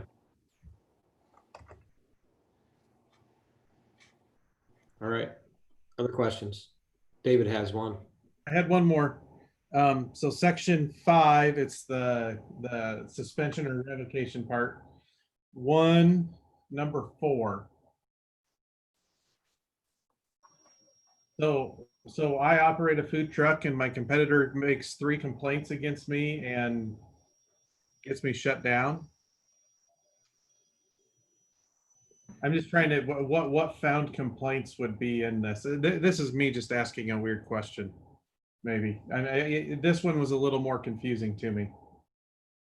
We're under, this would be the complaints. Sorry, I'm trying to find it. What page was it? Under section 5, suspension revocation of license. So it's section 5(1). Okay, 4. Oh, there we go. I was looking at the wrong 5. Jeez, I was way farther up in the ordinance. So, okay, city has received and investigated 3 or more found complaints. I mean, I think that gives us some flexibility to say, you know, we get lots of complaints in city about various things where people want to use the city as the bad guy because they don't like something that their neighbor's doing. I mean, the first nuisance complaint I took at the city was somebody mad that their neighbor was mean to their daughter and wanted to get back at them because they thought they were doing something wrong with their property. And so we're going to have that. And I think our ability to investigate and make a determination on if it's a legitimate complaint or not, I just think we've got that inherent ability to do that through our city processes. Right, because it says 3 or more found complaints, which means that they were founded, not just complained about. I heard that. I just wanted to make sure that it clarified what that one really was. Is it complaints related to our code or food complaints, or, I mean, I guess I don't know. This one just it's fine. I like it. I just was wanting to clarify the touch. I think it'd be a complaint related to how they operate under this code. Not necessarily. I don't think we would find it to be one of the 3 complaints if somebody thought that their tacos were too dry, you know. You'll be lining up to investigate that one, won't you? Well, I'll investigate it to determine that. Give me one of those. I got to see that investigation on that baby. Yeah, I want to go too. Sorry. Yes, no, I think it's fine. It was one that when I read it, it didn't sit. I don't know. It didn't sit right for me. I wasn't quite sure, and it's fine. I just don't know. That was the one I wrote down, just wanting to clarify, but it's fine. Okay. All right. What else? I'm good. Okay. Public comment? Anybody out there? Nobody's said anything yet, so. Is there anybody out there? Not as many. All right. I'll make Can a I get motion. Okay, Motion. thank you. And a Second. Okay. Were we, a motion needed to amend it to 300 feet? Was there Yeah. anything else that we needed to change? Thank you. I think that's it. The Oh, no, 300 clarify to the rewrite farmer's farmer's market section. Yeah. Okay, so those 2 things. So motion to change to 300 feet and to clarify the farmer's markets Yes. piece. All right. And who seconded it? Jackie? Jackie did. Thank you. Lindsay, would you call the roll? Councilmember Riva, Yes. Cool, Yes. Livingston, Yes. Lester. Yes. All right, motion carries. Item 23 is consideration of the 3rd reading of an ordinance amending the official zoning map of the city of Norwalk, Iowa by rezoning 47 acres of land south of G14 and east of Silverado Ranch Estates from AR Agricultural Reserve to R160 Single Family Residential. So last meeting, we approved the 2nd reading of this ordinance. Section 3 is there now that preserves the healthy portions of the existing tree line. Was there anything else that needed to be added, or Luke Harris, do you have anything that you want to add? I don't have anything new to add. All right, any discussion or question from council? Can I get a motion? Motion. I'll second it. Oh, great. Lindsay, would you please call the roll? Councilmember Cool, Yeah. Livingston, No. Lester, Yes. Riva. Yes. All right, that motion carries. Item 24, council inquiries and staff updates. Luke, are you going to give the 2019-2020 winter operations costs? Or should we wait for next meeting on that? I think We'll wait for the next meeting. Okay, so we'll do that one. And Chief, do you want to do we're not going to have a discussion on the mural, is that correct? No, but apparently your council packets have a example of a proposed example of the mural. Is that correct? Yes. Okay, so last night I showed that concept to the police officers, and they all like the fact that the building will get painted, but they thought that a picture that was more community-wide versus one that was more specific to police would be better. So I went back to Lucinda, the artist, and said that, and she immediately had a totally different version. And what it would be is, I think, a similar background with multiple colors, and then the word Norwalk in very large letters, and inside the letters would be small images of different things that are happening in Norwalk. I think it would be a better all-around theme for the mural. And at this point, the artist that was actually going to paint the mural is only available to do it in June. So this is a project for next summer anyways. So that's, so I guess when this became an agenda item, we were at a different place than we are right now. But if there's any questions about a large mural on the south end of that building, I'd be happy to answer them.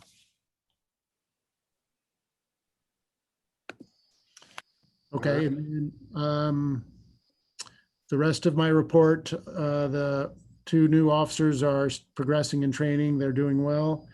All of our officers are back from COVID-19 quarantine. Our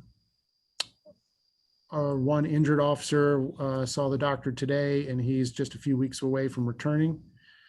So staff-wise, we're almost back to normal. Last night, as you're aware, was the community rally with Black Lives Matter, a new group that has formed itself in Norwalk. The event went very well. Lots of positive comments about the police department, the city in general, from the participants when we mingled in the parking lot at the police department. The young lady who organized this lives in town and seems to be a wonderful individual that has a great desire to try to make a better community. I think we'll be seeing more of her in lots of positive areas. Overall, it was a good experience for me, and it was a good experience for our officers to have a chance to listen to people who felt empowered to tell us what their experiences were, and give us an opportunity to provide better service in the future. So I know the mayor was there, and Luke was there for part of it, and they may have more comments, but I thought it went well, and I was very proud of the way it turned out on all sides. That's all I have. Thanks, Chief. Luke Nelson. I don't have a report. All right. Stephanie? 2 things. One, I would request that it be posted on the city website and perhaps the Facebook page what the current Norwalk City's fireworks ordinances, since they've just been set off for the last half hour downtown here. So just a reminder about when those can be actually set off. And the second thing is that, just so you know, the MPO Executive Committee, which I'm on, is meeting on July 7th with our new director of Iowa Department of Transportation, Scott Marler, I believe it is, to just have a discussion and make sure that the MPO and the Iowa Department of Transportation's goals are aligned.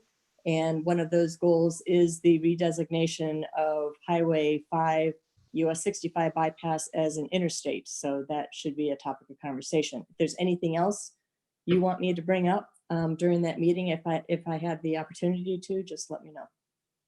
That's all. Thank you. Lindsay? Nothing, thank you. All right, Robin? Hi.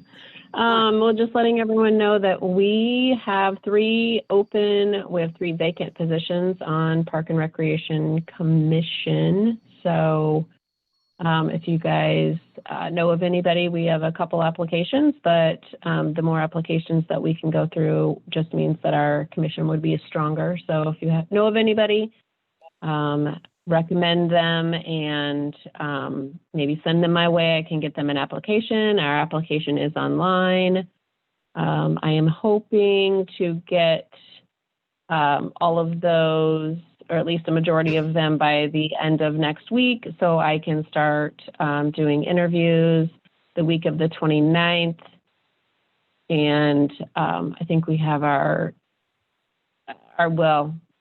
we're supposed to have our commission meeting on July 1st. We're going to be sending an email out seeing if everyone can meet or if we have to postpone it. So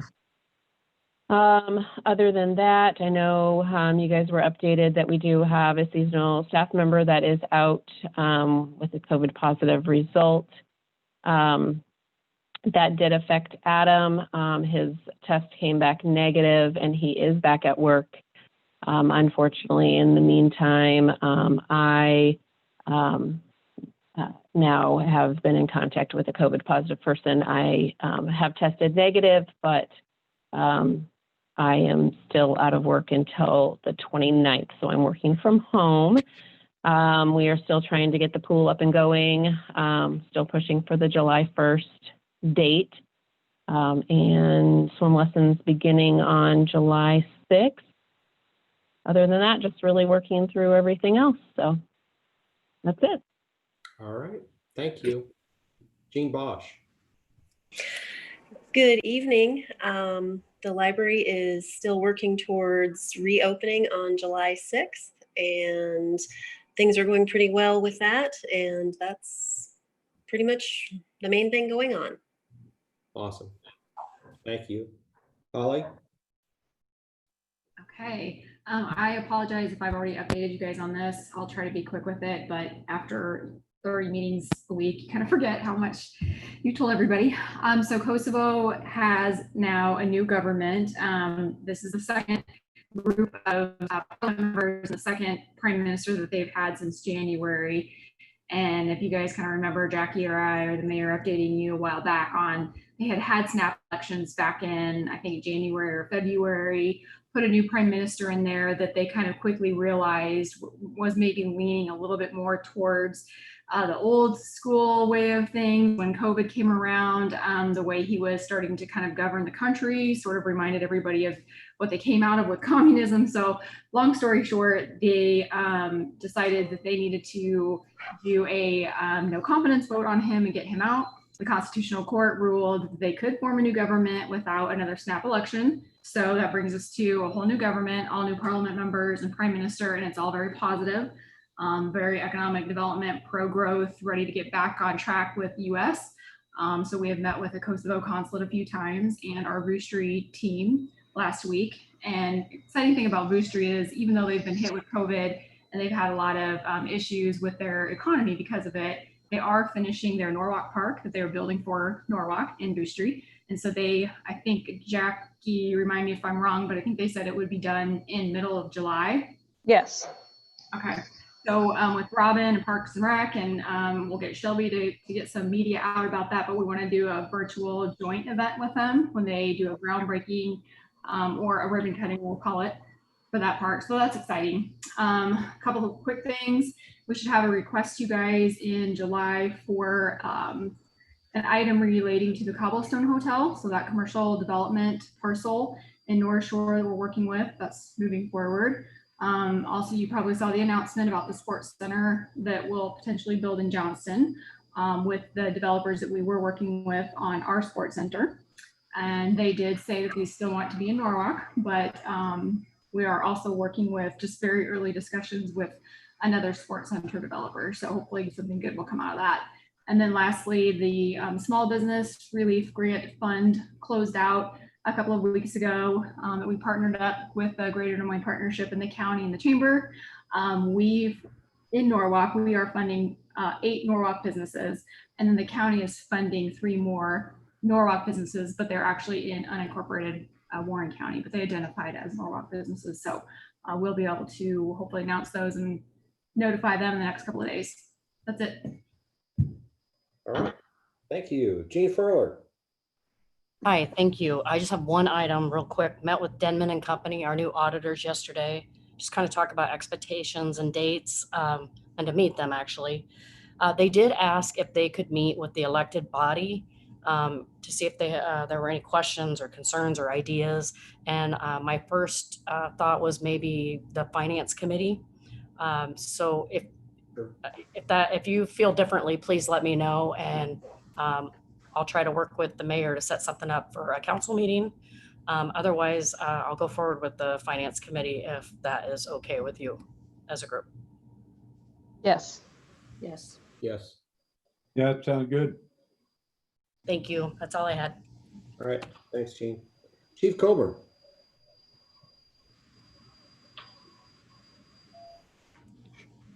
Oh, now you just now you muted yourself. Now you go. Sorry about that. No, I don't. We had a training last Saturday out on 35th Avenue with a cooperation with the city of Cumming. We burned a house down, so that was a successful training operation for our membership. Other than that, I don't really have anything to report. All right. Thank you. Tony, you there?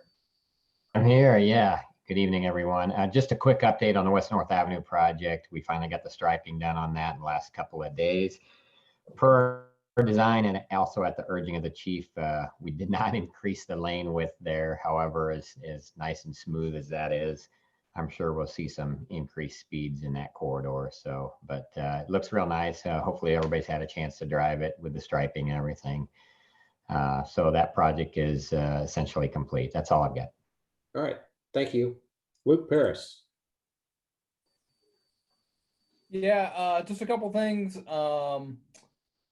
We were made aware, Jackie let us know that it looked like there was a fireworks stand operating out of a metal container over by the DeRocher building. I spent some time this evening texting with some folks trying to figure out if that was, my initial thought was it was storage related to the big tent with the gorilla inflatable, but looks like it might be a different standalone vendor.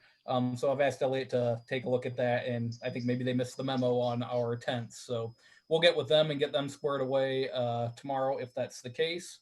And then our comp plan meeting, looking like June 29th right now is working for most people, but I'm still waiting for a couple replies. So if you've not looked at that poll and replied, June 29th is so far what everybody's been able to make. If that ends up not working, we'll do a new poll and look more later in July. It's not super pressing, but we want to get it done this summer.